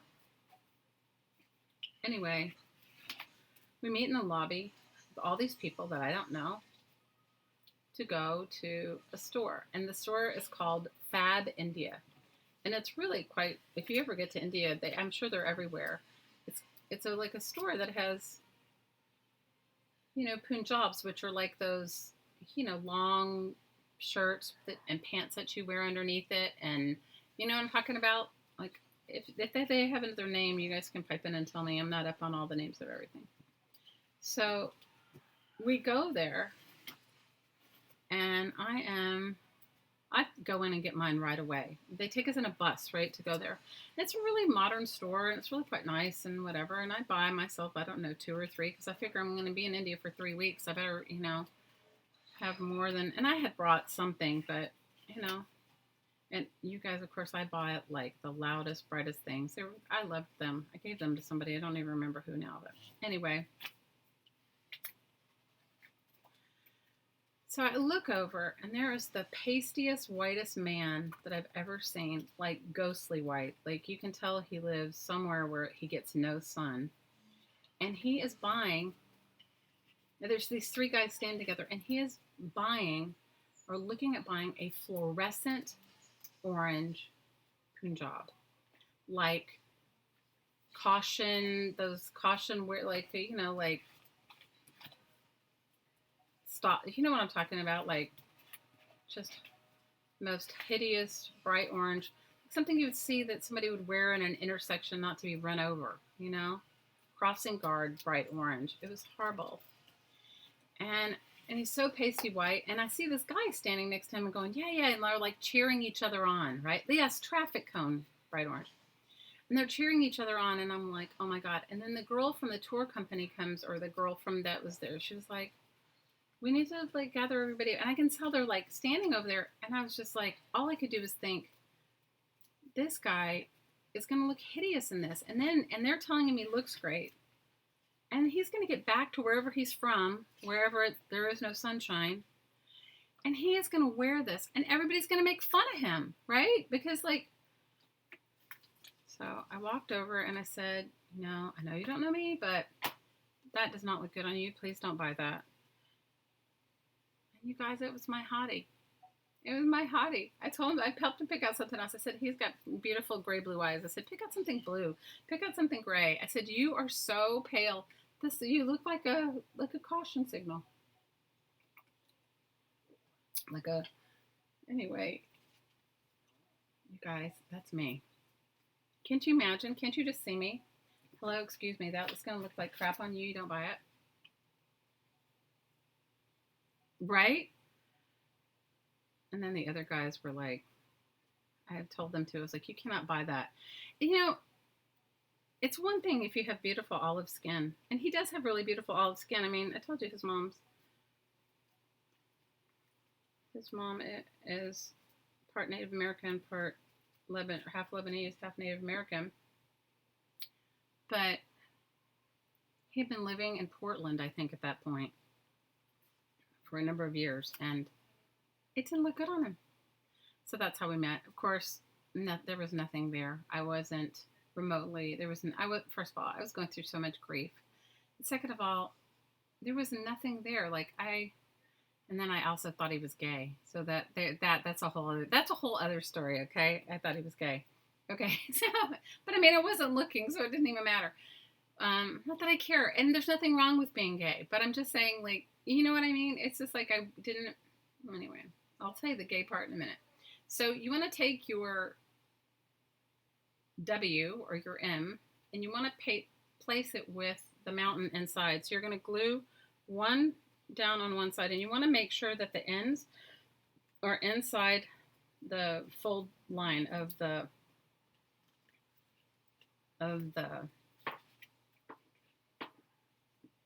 magazine. Then you want to turn it over. So that's how we met. But then we were friends for several years, and anyway, that's a whole. I'll tell you about the gay part, and then you guys can laugh too. So, you guys, my mom was a dancer, so a professional dancer, and had a dance company, and so being around people of different sexual orientation was nothing new to me, and nor did I have any. Some of my closest friends are gay, so I didn't have any problem with that. So we go on this temple tour, and you have to stand up and introduce yourself. You have to say, hello, my name is so-and-so, and I'm from whatever. So at the time, he was from Portland. And so he stood up at this banquet or whatever, the first day you're there or whatever, and everybody's like after dinner, and you stand up and you talk about yourself or whatever. So he stood up and he said, his name, and he's from Portland. And then the person sitting right next to him, he said his name, and he says, and I'm from Portland. And then they proceeded the whole trip to sit with each other and whatever. Well, the guy that he was sitting next to was clearly gay. I mean, he was very open about it. And so I just assumed that they were partners. I mean, you know what I mean? And they were rooming together, and I mean, not that I cared, but I just assumed they were gay. And then later on, years later, we laugh about it now, but years later, we were talking about it once, and he was like, well, of course I roomed with him because they ran a spiritual center together, a meditation center together. So you glued one thing on one side and glued one thing on the other. And I'll just tell you why I did it this way. It's because somehow it works out better, when you're doing the thing and you're folding it over. Now you want to put glue on the outside of this one too, on the last flap of your inside in. Good night, Care. We love you. Big hugs. Big hugs to you. Love you, love you, love you. Hi, Dana. So that's it. So you guys see, I thought he was gay. And he and I were friends for years before,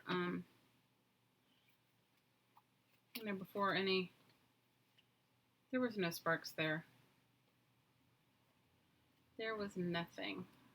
We're friends. He lived in Portland. I lived in New York,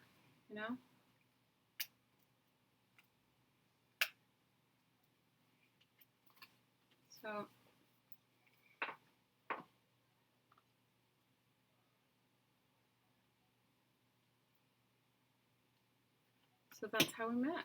We met in India.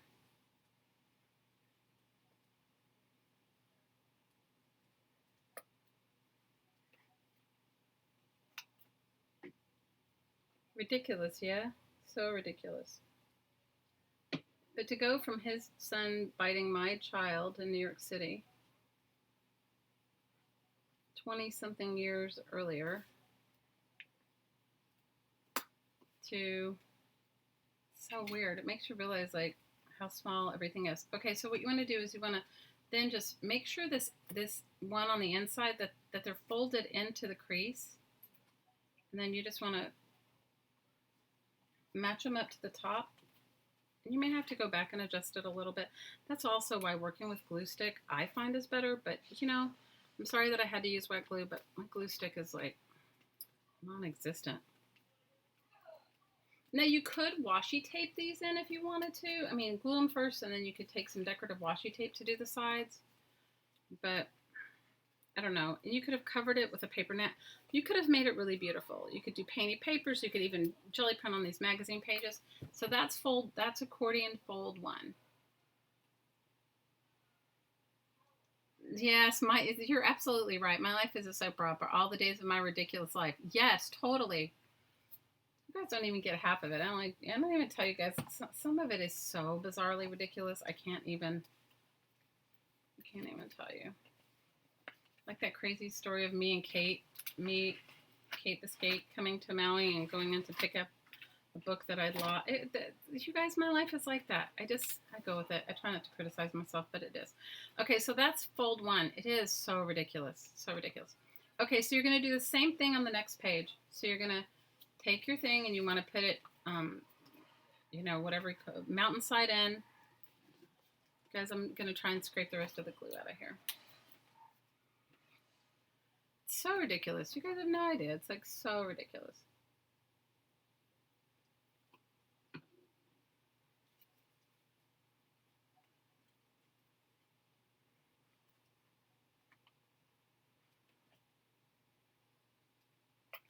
You're going to do the exact same thing. You're going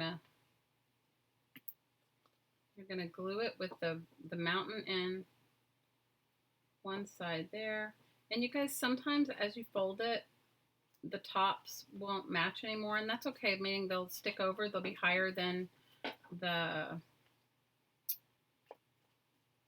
page, and that's okay. You can cut them off. It's not that big of a deal. So we're going to do that side, and then we're going to do this side. And if you guys want to do yours consecutively, do it. I've just made these so many times that this is what works for me. And you know I'm always about what works for you. Predestined meaning something, you guys. You guys, it's like ridiculous. If my life is like that, always. Always, always, always. Always, it's so ridiculous.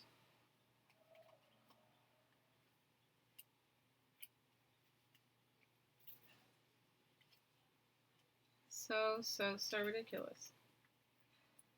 So I just go with it. I just try not to do any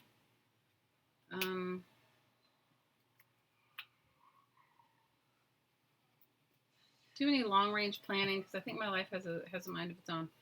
Okay, so same thing, the mountain on the inside. Okay, and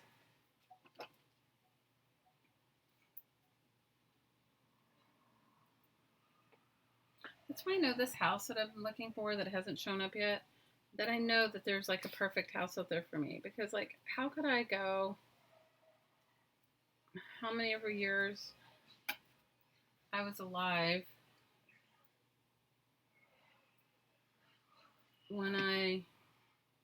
and go to India to meet somebody that had been probably, I mean, we probably have had some of the same friends for a long time.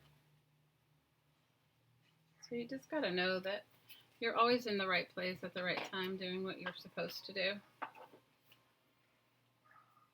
My guardian angels have a weird sense of humor. Definitely. You got that right, sister. You totally got that right. Totally, absolutely.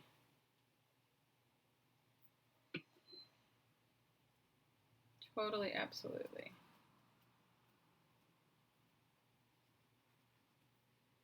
So, So you're putting the glue on the other one, on the other two, and then you're going to just fold it the same way you did before to meet the other one. And you may have to manipulate it a little bit. You want it to meet the page before.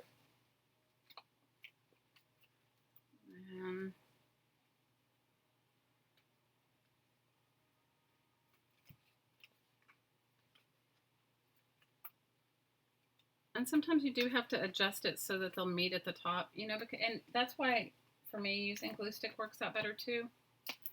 Okay, so that's 2 accordions. But you get the idea, right? And then you could keep going and do 3 and 4. I'm going to finish doing mine too.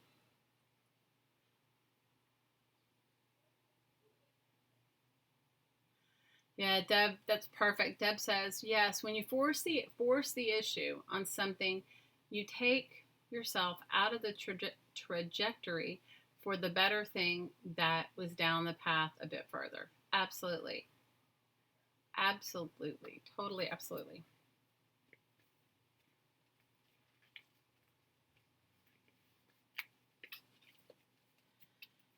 Absolutely. I mean, I definitely think you still have free will and choice and all that stuff, but I think it makes it like more. I don't know. It makes it more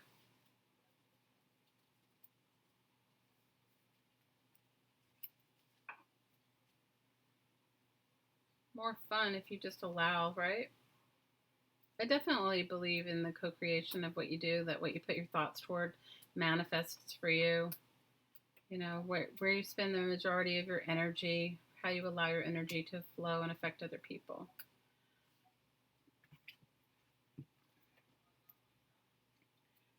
Thanks, Patricia. I did not invent it. I mean, maybe I invented making a magazine one, but you know, we buy those accordion things all the time. You can buy them in you can buy them, you can buy those accordion things in, you know, in any office supply store, right? So I think for me, it was like, I think I needed something. I think I worked on this out of necessity. I think I needed something to put a bunch of stuff in or something, or mail something to somebody. And I thought, I don't even have a good way to mail it. And I think that's why I even did this. Is that ridiculous? Okay, let me do the other side. It's kind of cathartic. Let's go with the flow. Absolutely. Absolutely. But I do think that you can't just sit on your laurels and just like wait. I think you definitely have to put some energy out towards something. You know, you have to like decide what you want, focus on what you want, and if you don't know what you want, make a list of what you don't want, and then you figure out what you want, you know? So that's why I've been thinking about this house thing for so long, because, you know, I would like to be able to actually just have the house that I love. I don't need a fancy house, but I'd like my own house. Now, I've always owned my own house. This is the first time I've never owned my, and I'm stupid. I should have, you know what? I think the reason I didn't buy one when we first moved here was because I didn't know how long we were staying. Like, I was guided to move here, you guys. It was not and I had no fantasies about it. That, you know, a lot of people have fantasies about living in a tropical place. I did not. Did not have any fantasies about living in a tropical place. Maybe other than no cold weather. Because I'm not a cold weather person. I know some people just really thrive on cold weather. Not moi. Not moi.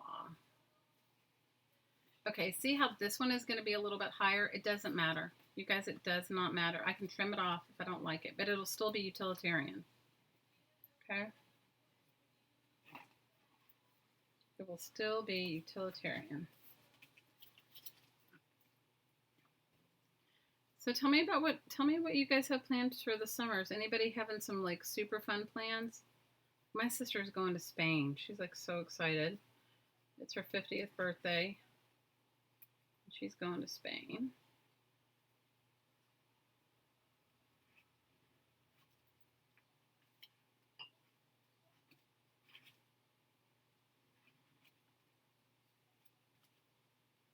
She's excited about that. What else is going on?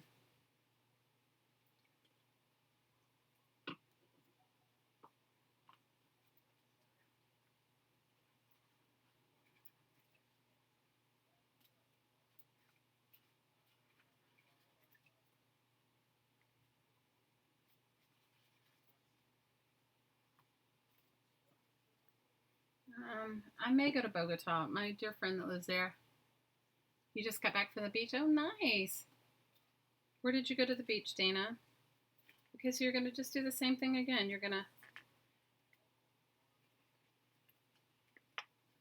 to, make sure it's down in the inside of the magazine, down at the bottom. I don't know if you can see it.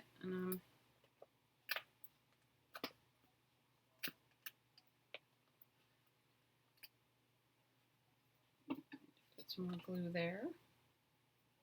Tony says, you're going to Atlanta? Ooh, that's fun. Your son's living with his girlfriend this summer? Oh, that's awesome.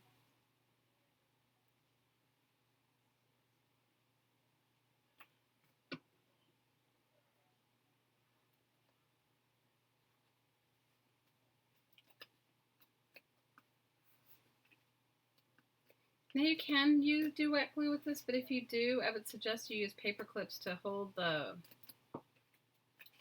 accordion part together because, yeah, I need more glue on that because it is, wet glue tape. Wet glue will, if it's not clamped down, wet glue it'll definitely move if you're using wet glue. Dana said she managed to keep from getting sunburned. Oh, I always get sunburned, so I have to stay in the shade. You went to Daytona? Oh, how nice. That sounds awesome.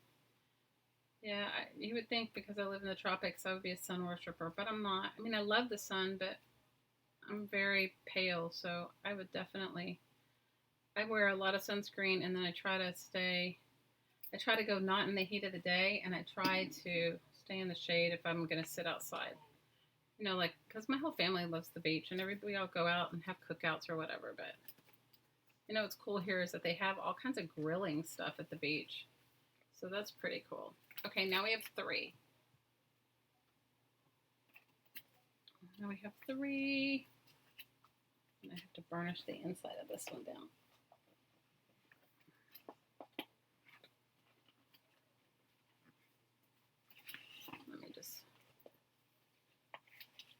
You guys, it always ends up working out. It may not seem like it at the moment, but it does. And I've made so many of these, and I made them in books. And, if you have like a double stick tape gun or an ATG gun, you could do it with that too. Some of you like real scrapbooking, card making people. Okay, so this one's a little high up, so I'm going to cut it off at the top. Not that it has to be perfect, but that one was really a sticky uppy.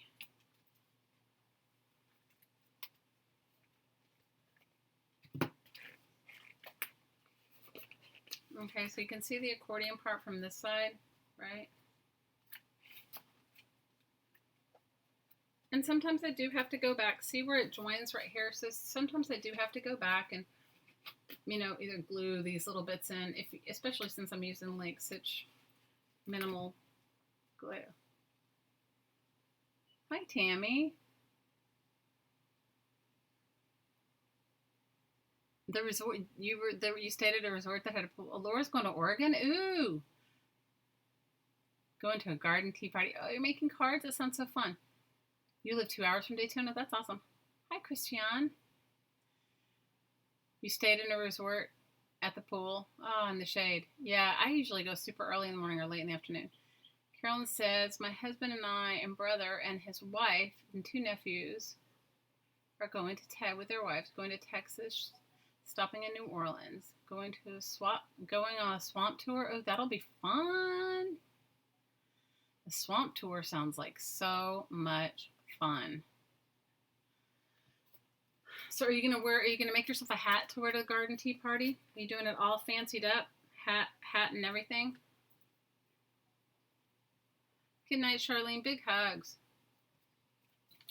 All right, so I have, how many more pockets do I have? I have 3 more pockets to do, which would help if I had glue, but nobody wants to listen to me. Like, I've been texting them, but I guess nobody has their phone on. I don't know how I got over here with, or how I have like so many glue sticks that have no glue in them. It's like so ridiculous. It's like, it's totally ridiculous. Absolutely ridiculous. I have a glue brush here. Let's see. Good night, Charlene. Big hugs. So I'm going to have to finish mine with wet glue, even though I don't want to finish it with wet glue because I don't think I have enough glue stick glue. See if I have enough glue stick glue. No, I have none in that end of that one. And how did I get over here with no glue sticks? This is like, seriously, got to be this is definitely on the most ridiculous side. Oh well. And then Elmer's glue all is too watery, so I'm gonna have to use this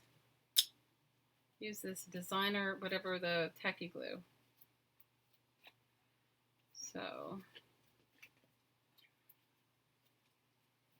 anyway, that sounds like fun. I've never been on a swamp tour. I mean, I've been to New Orleans. Hey, Rosie, how are you?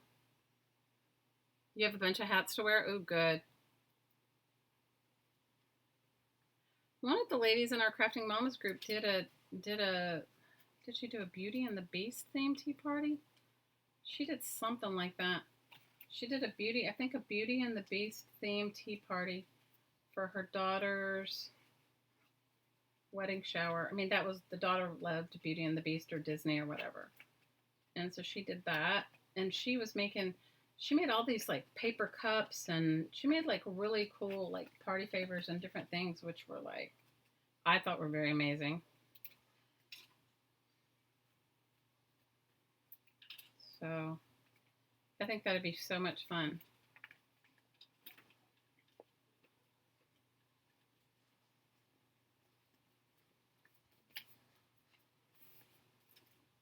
The only thing about wet glue is that you definitely have to like totally like let it dry and not mess with it too much. Good night, Joni. Big hugs. So you guys got the general gist of my ridiculous magazine file folder. How many of you guys want to stay for meditation? How many? Say hey, or how many even want it? If you don't, it's fine. It's not like, you guys, it does not.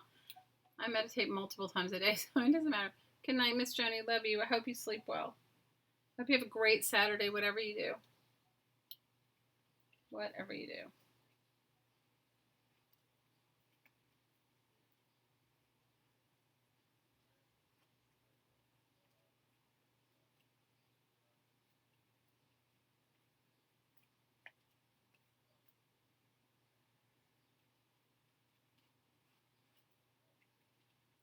Woo-woo for you? Okay.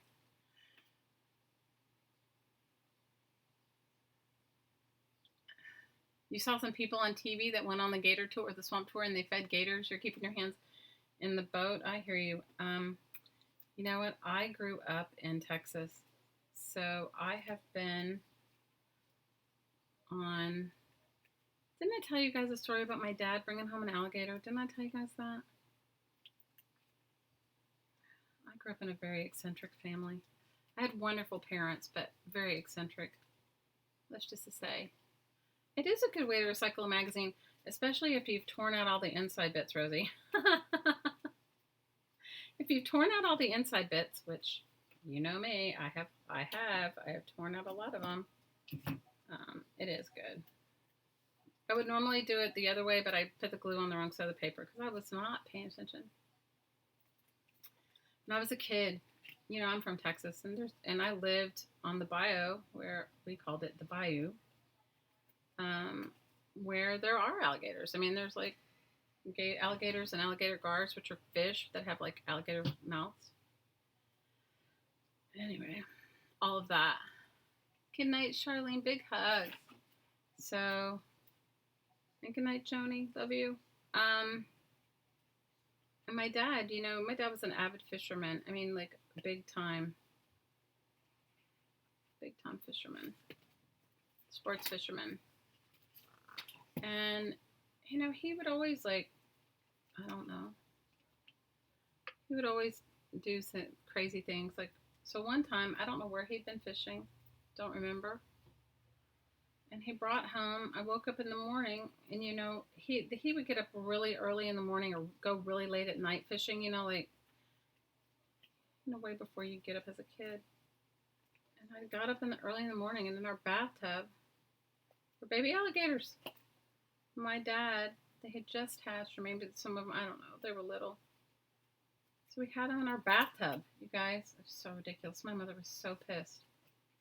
We had them in our bathtub for, I don't know, for a while. And then my dad just, we fed them and all kinds of stuff. My dad just thought it'd be like a really cool way to learn about alligators, I guess. You guys, my dad was so eccentric. And then he took them back. Let him to. So, you're up for woo-woo? Okay, good. So, you guys, I have no plans of feeding any alligators. I did that in my youth. And then I grew up in a town in Texas where one of our friends, I don't even know how they got this alligator, but they had this alligator. They had an alligator in their backyard as a pet. Lived in this big sort of moated thing. And I can't even tell you guys, it's like, whatever. It's eccentric, right? My family was eccentric. That's all I can say to you. So as you start getting toward the end of the magazine, you may find it harder and harder to match up. The only parts that you really need to match up are the very bottom, and the very top can have an overhang, but or even if the top is a little too short. I guess if you want to measure perfectly, yours won't be like imperfect like mine, but guys, I don't know. I can't ever measure anything perfectly. How many of you guys are perfect measurers? I'm not.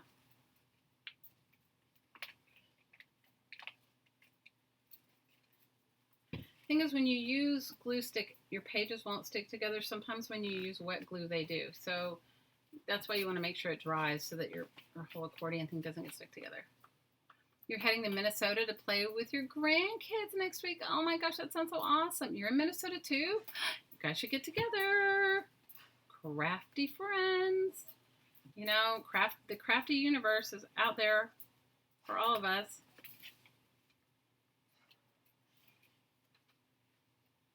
Your crafty friends, meet your crafty besties, totally.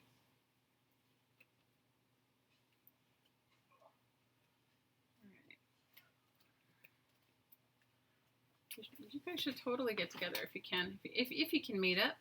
If you can have a crafty bestie meet up.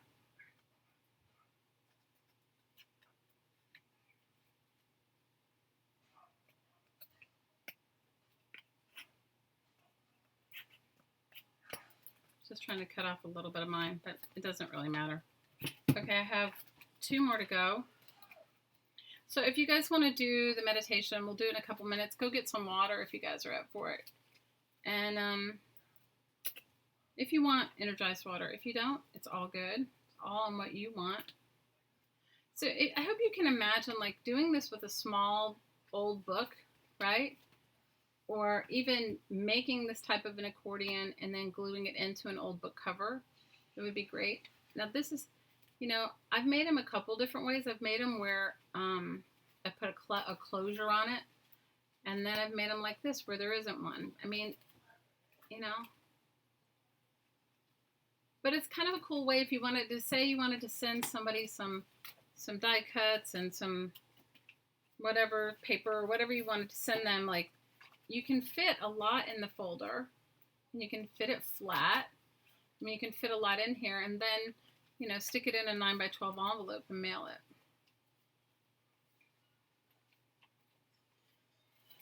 You know what? One of my favorite department stores ever in my whole life is in Minnesota. Von Mars department store. Have you guys ever been? Do you live anywhere near it? My sister used to live in Eden Prairie. Her husband works for a company and gets transferred all the time. So they've lived all over, but used to live in Eden Prairie, and I used to go for, Christmas or whatever, whatever holidays we were going to spend together, I would go for. And we would, the shopping there, I have to tell you, I don't know if it's still that nice, but it was amazing.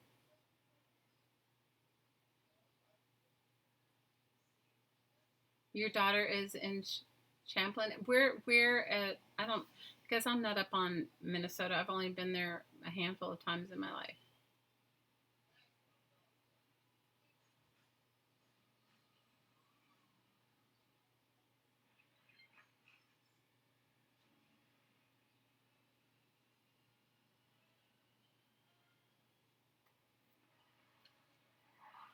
So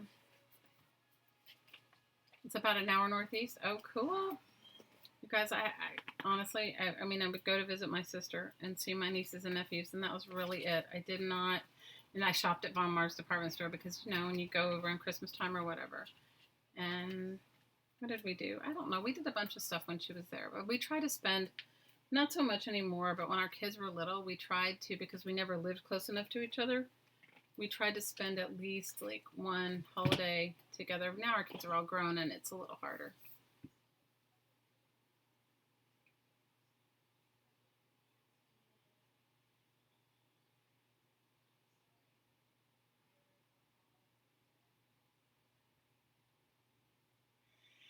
So for those of you that want to do the meditation, or for those of you that are new, we're going to do a short guided meditation. And, all you need to do to participate is focus on your breath. That's really it. And, anyone can join. It's not,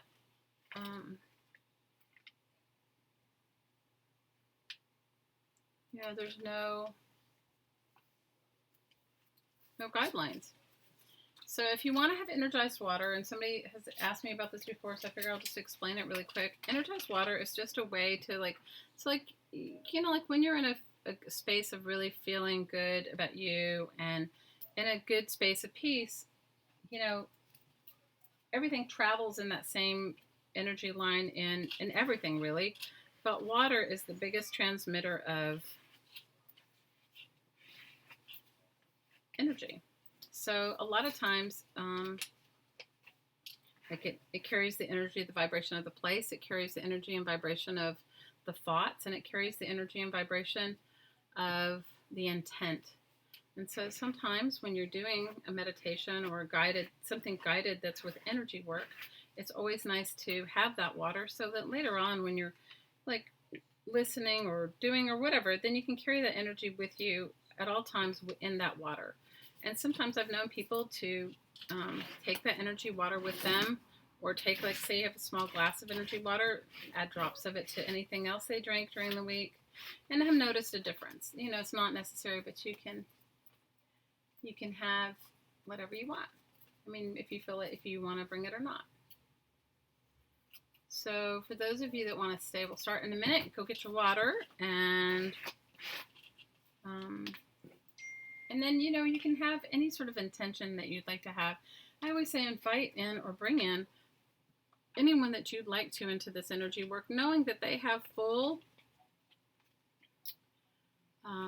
control over whether they receive the energy or not. So, like, say you have a neighbor that gets on your nerves, or you have a difficult boss, or you have an ailing parent or whatever. You can bring them, you can include them in your energy work just by saying, I'd like to include whoever, XYZ. Now, it's up to their higher self whether they receive it or not. Does that make sense?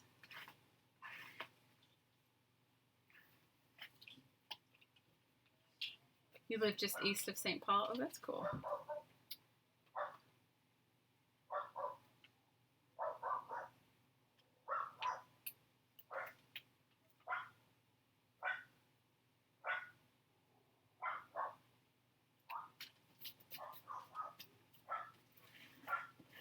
All right, we're going to wait till my neighbors finish walking across whatever they're doing so the dogs stop barking. Those are my neighbors across the street. I think they don't hear their dogs bark because their dogs are outside barking, but we all hear it.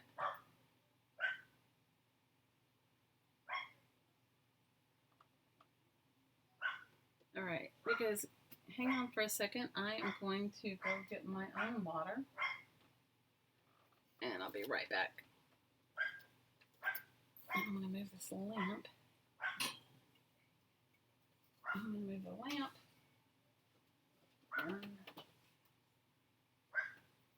And I'll be right back.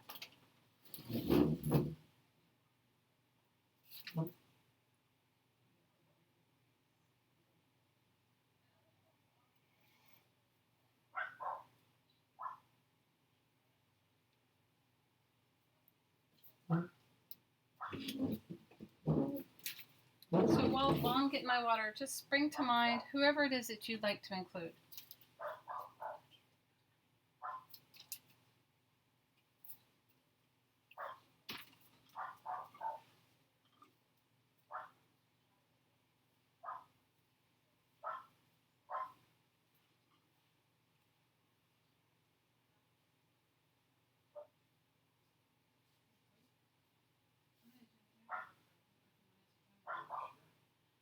I'm going to shut the front door because neighbors across the street have decided. Okay. Just shut the front door.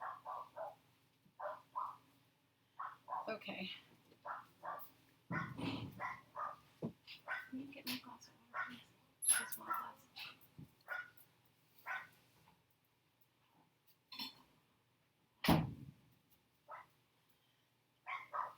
And if you want some energized water, grab your water. If you want any. Okay, so I'm getting my energized water. My daughter's actually going to grab it for me. And I want to collect my hottie to see if he wanted to participate. And thank you. And so Tuesday we'll continue on our altered encyclopedia, and tomorrow you guys be on the lookout for some new videos for me tomorrow. And what else have I got going on? Oh, I'm involved in a couple of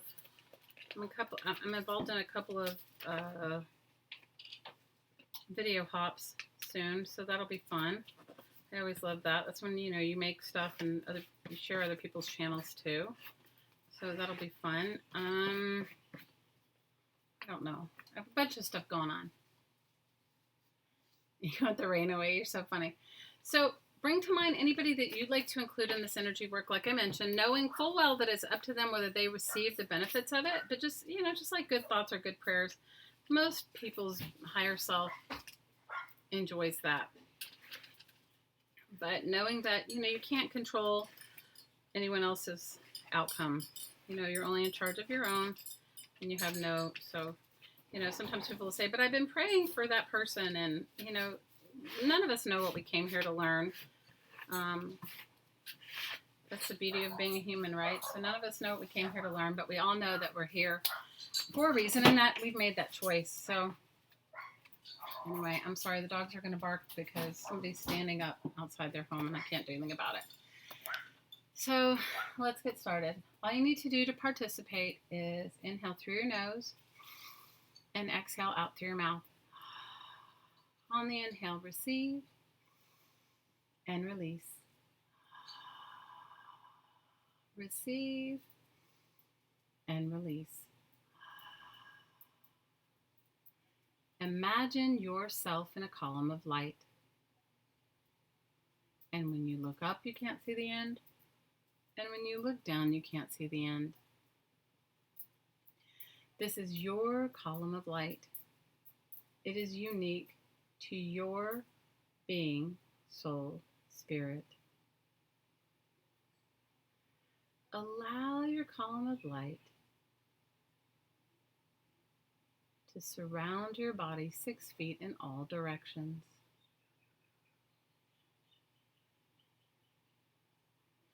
Give your column of light the suggestion, heart of the earth. And with that, your energy, your column of light is right there, deep in the heart of the earth. Give your column of light deep oak roots, big tree roots, deep, far and wide, deep in the heart of the earth. Allow your roots to go as far and wide as you can easily and effortlessly imagine. Breathe in, and on the inhale, allow your roots to go deeper and deeper, and on the exhale, feel them going deeper. Ready? Breathe in and feel your roots going as deep into the heart of the earth as you can imagine. Let's ask the earth to share with us her energy.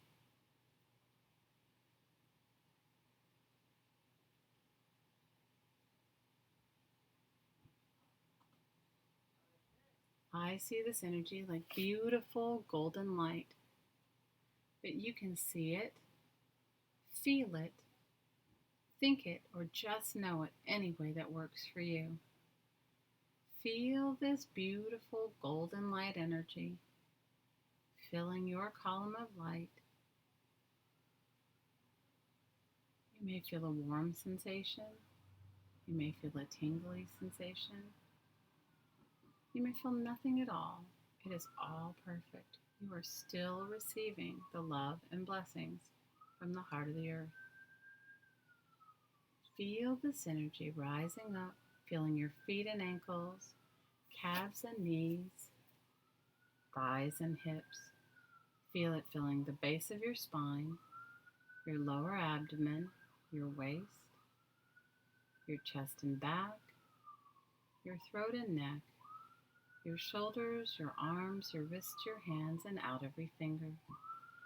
Feel it filling your neck, your face, your head, and feel it fountaining out the top of your head as high as you can imagine. Ready? Breathe it in.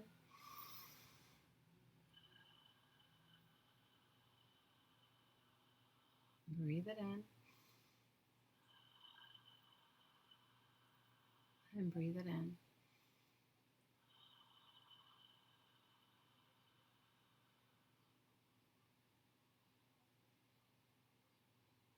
Take a moment to enjoy your connection to the earth.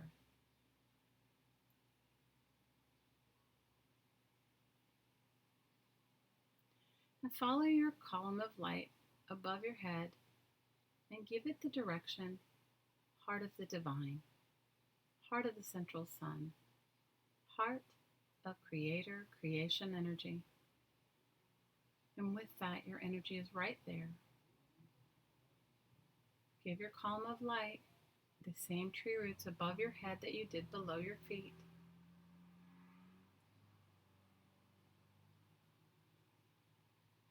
Every inhale and every exhale, allow your roots to go deeper and deeper into the heart of the divine, into the heart of creator creation energy, into the heart of the central sun.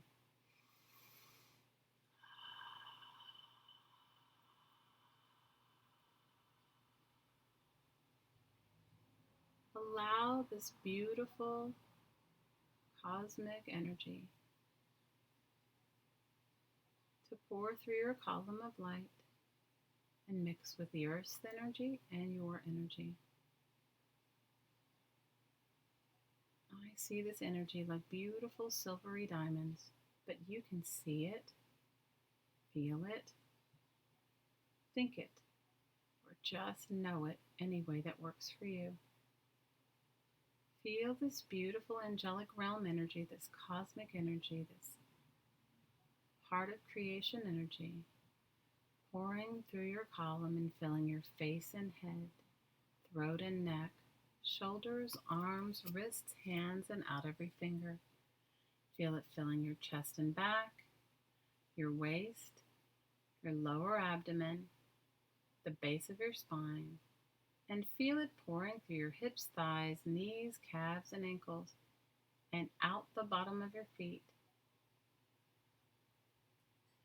expelling any and all excess out your roots deep in the heart of the earth.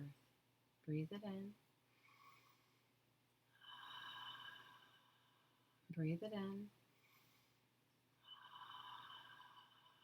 And breathe it in.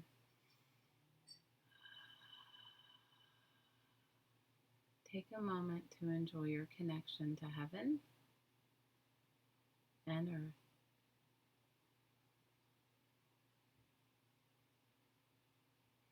I'd like you to start at the point of light where you connect with the heart of the earth, where your roots are.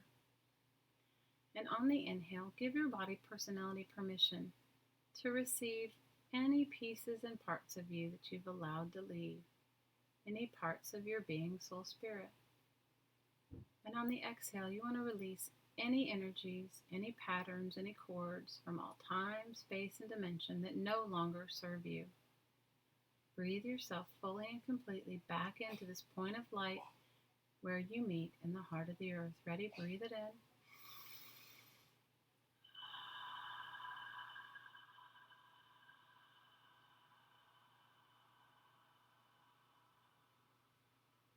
Breathe it in.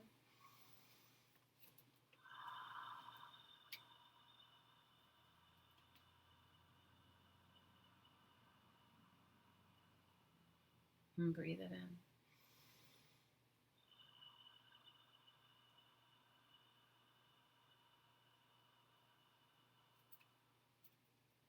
Focus 6 feet below your feet.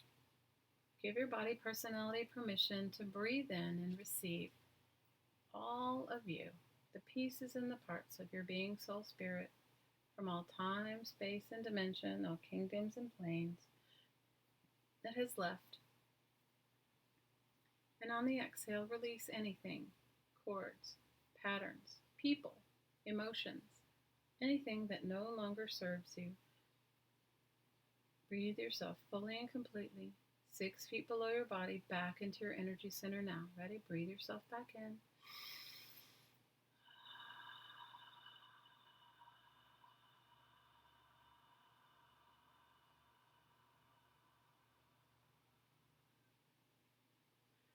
Breathe yourself back in.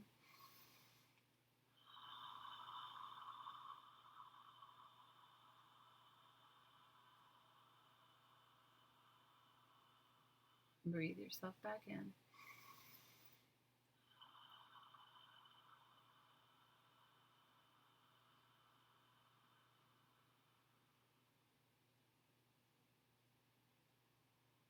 Focus 1 foot below your feet. Breathe yourself fully and completely back into this energy center now, receiving all of you. And on the exhale, release any energies from all time, space, and dimension, all kingdoms and planes that no longer serves you. Ready? Breathe yourself back in.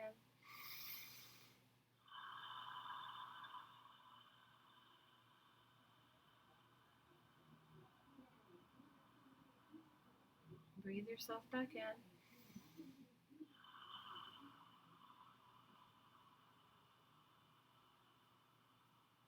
Breathe yourself back in.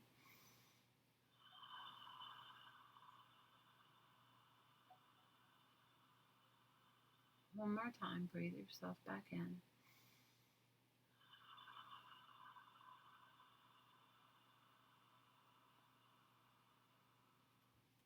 Focus on the base of your spine. Give your body personality permission to receive the pieces and the parts of you back into your energy center now, releasing anything, all cords, all events, all emotions, all energies from all time, space, and dimension, all kingdoms and planes that no longer serve you. Breathe yourself fully and completely back into this energy center now.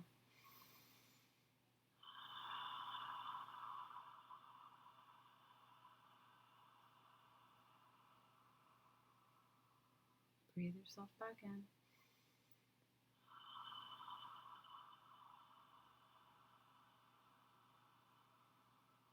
Breathe yourself back in.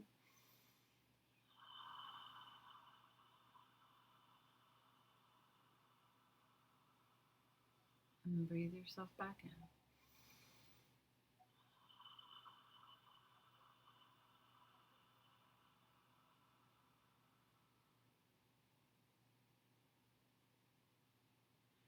Focus on your lower abdomen. Receive yourself fully and completely back into your body now. And on the exhale, let go of anything that no longer works for you. Ready? Breathe yourself back in.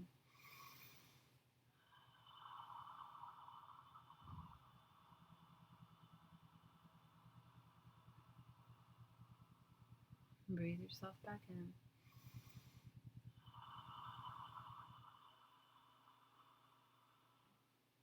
Breathe yourself back in.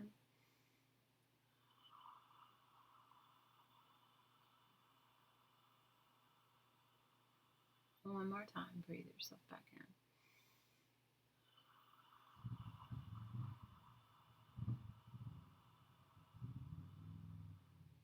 Focus on your waist.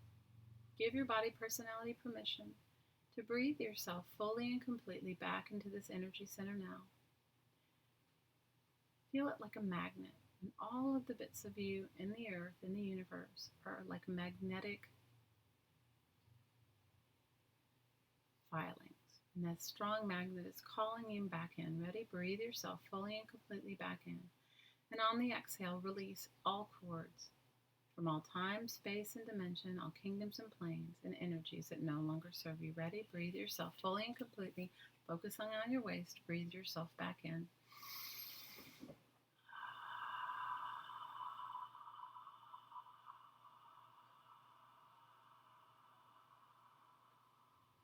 Breathe yourself back in.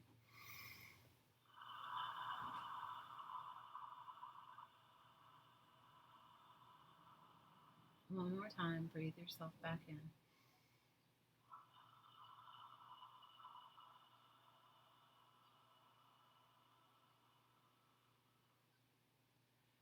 Focus on your heart. Breathe yourself fully and completely back into this energy center. Ready? Releasing anything that no longer serves you. Breathe yourself back in.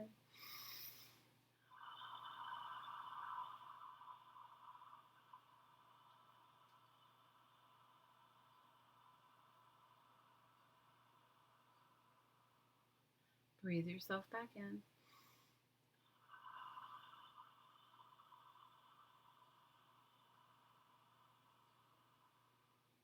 Breathe yourself back in.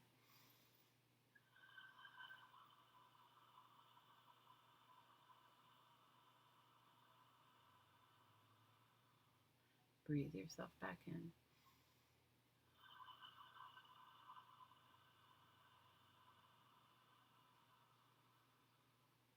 One more time, feeling all of this energy you've allowed to leave for whatever reason. You don't even need to know why. Call this back in. Breathe yourself fully and completely back in, releasing any and all energies that no longer serve you. Ready? Breathe yourself back in.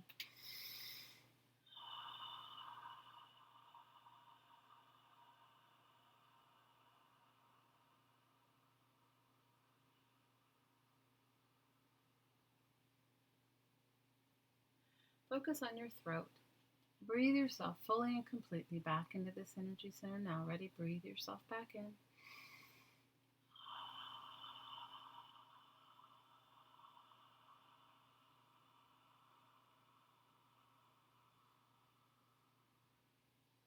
Breathe yourself back in.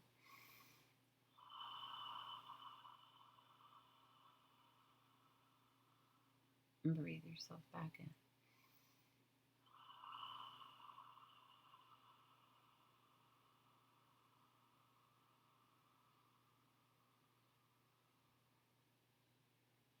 Breathe yourself fully and completely back into this energy center now. Ready? Breathe yourself back in.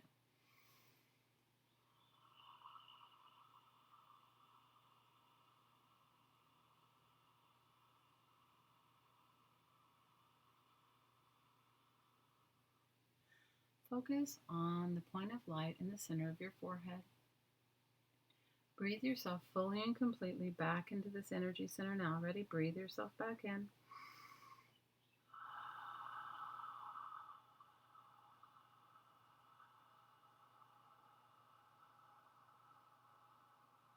Breathe yourself back in.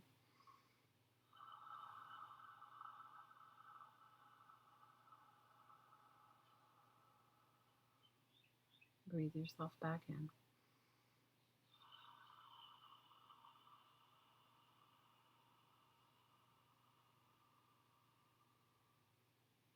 Focus on the top of your head. Breathe yourself fully and completely back into this energy center now. Ready? Breathe yourself back in.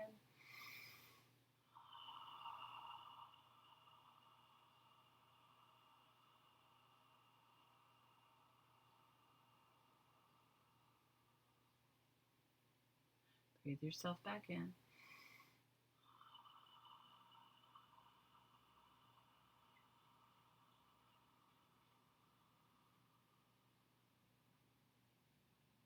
And one more time. Breathe yourself back in.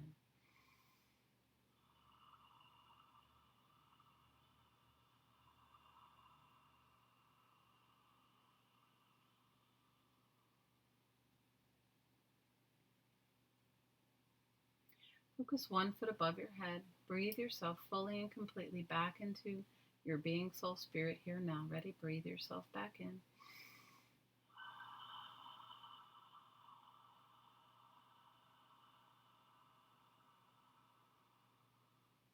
Breathe yourself back in.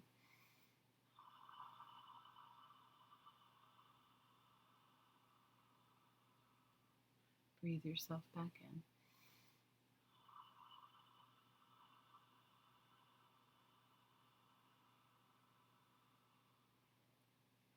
Focus 6 feet above your head. Breathe yourself fully and completely back into this energy center now. Ready? Breathe yourself back in.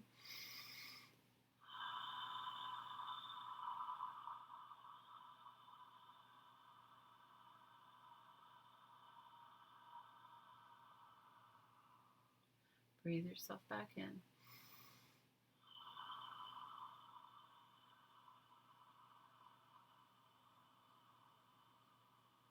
And breathe yourself back in.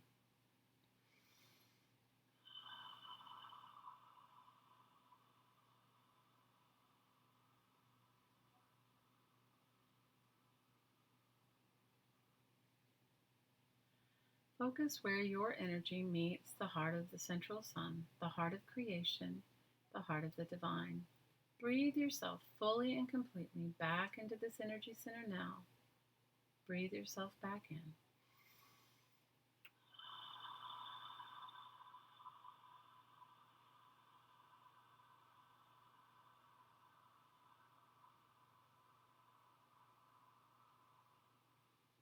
Breathe yourself back in.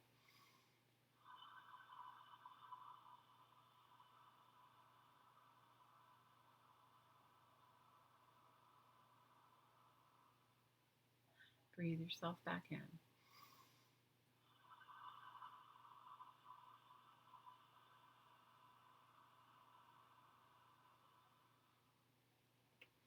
want you to focus on your hands. Feel this energy pouring through your column and out your hands. Ready? Breathe yourself fully and completely back into your body personality in every cell, from all time, space, and dimension, all kingdoms and planes. Ready? Breathe yourself easily and effortlessly back into your body personality now. Ready? Breathe yourself back in.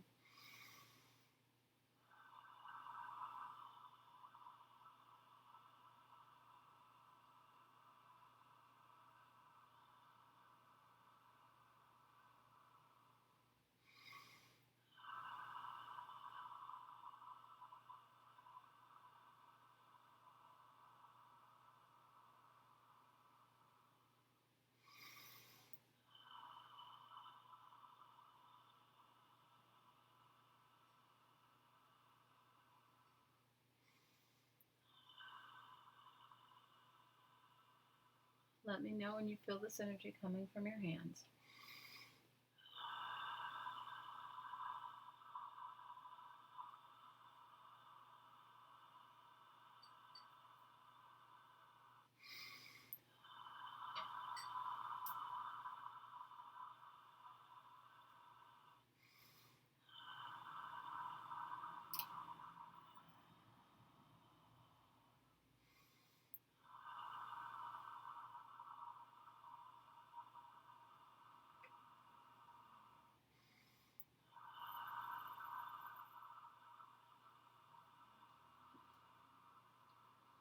Put your hands on your heart.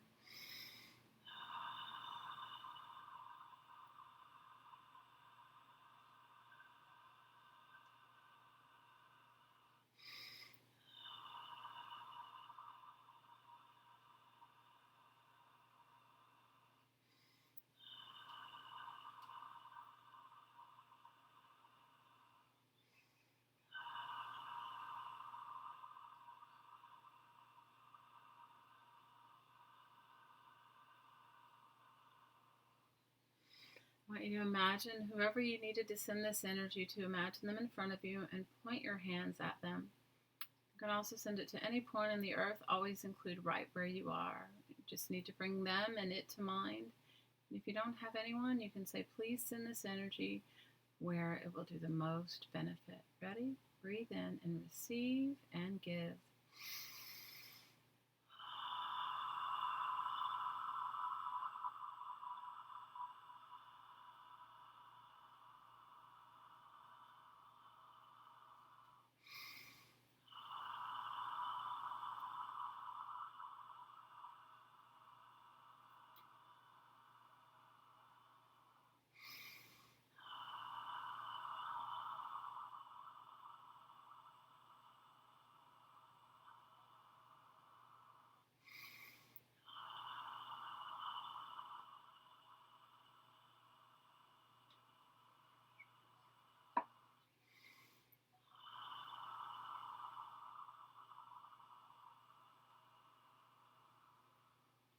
Now I want you to imagine an infinity symbol like a figure eight, starting in the heart of the heavens, the heart of creator creation, the heart of the central sun, heart of the divine, crossing through your heart, entering deep into the heart of the earth, crossing back through your heart and ending where it began. On the inhale, receive love from the heart of the earth, the heart of the divine, the heart of the central sun, the heart of creator creation energy. And on the exhale, give back love to the heart of the earth, the heart of the divine, the heart of the central sun, the heart of creator creation. Ready? Receive and give.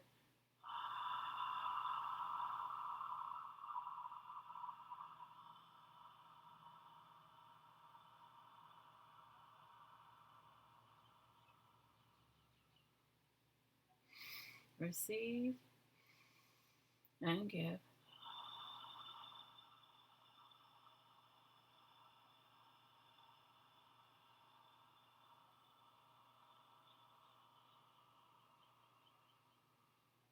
Receive and give.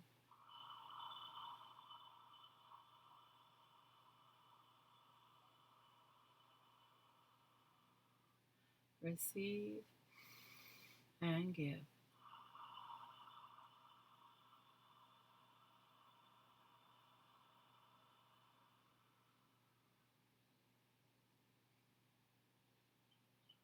And when you feel ready,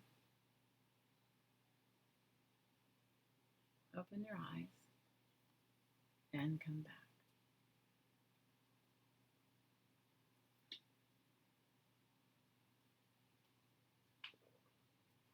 And you can feel free to share anything if you want. There's no right or wrong. And if you don't want to share, that's fine too.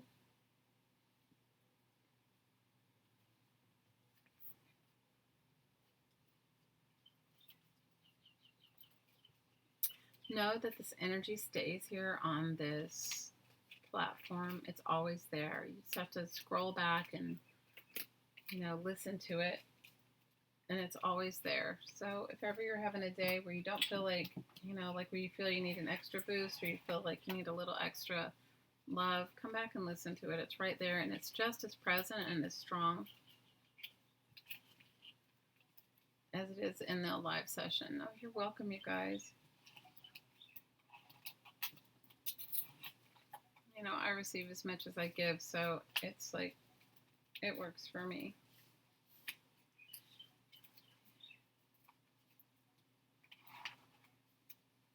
There's always a higher purpose, even if you can't see it.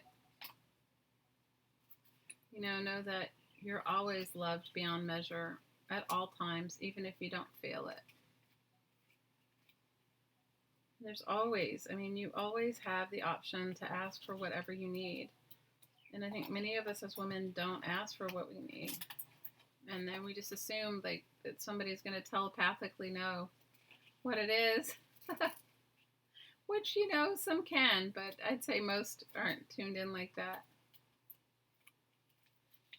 So,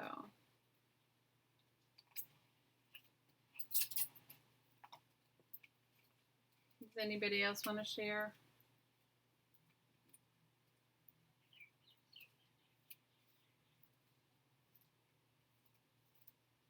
I just find that when we gather in a group, whatever your intentions are amplified, even if we don't share the same intention or we know the same intention. Just because we come together in a space of love and wanting the highest for all of us, it amplifies whatever your prayers are. Mine are always prayers for peace. I always pray for the peace in my life and the peace in your lives and for the peace for all, right? Whatever that is.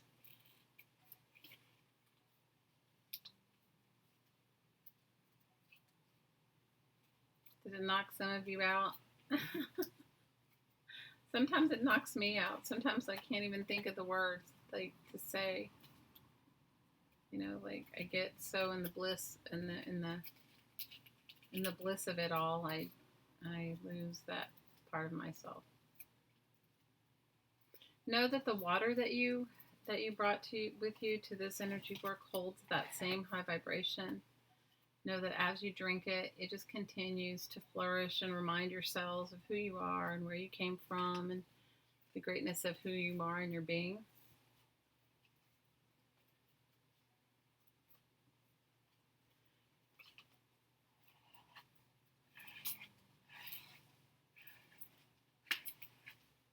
So does anybody else want to share before we say goodbye? And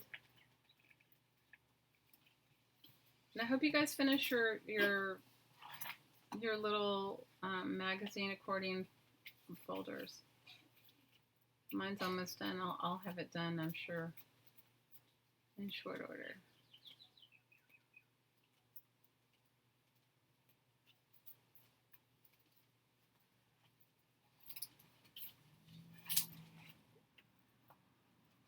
Okay, my lovelies, if no one has anything they want to share, no one has anything else they want to share, I'm going to send you all happily and lovely into slumber. I hope you guys are all going to sleep. It's not that late here, so I'm going to cook dinner. I don't know what I'm making, but I'm going to cook dinner.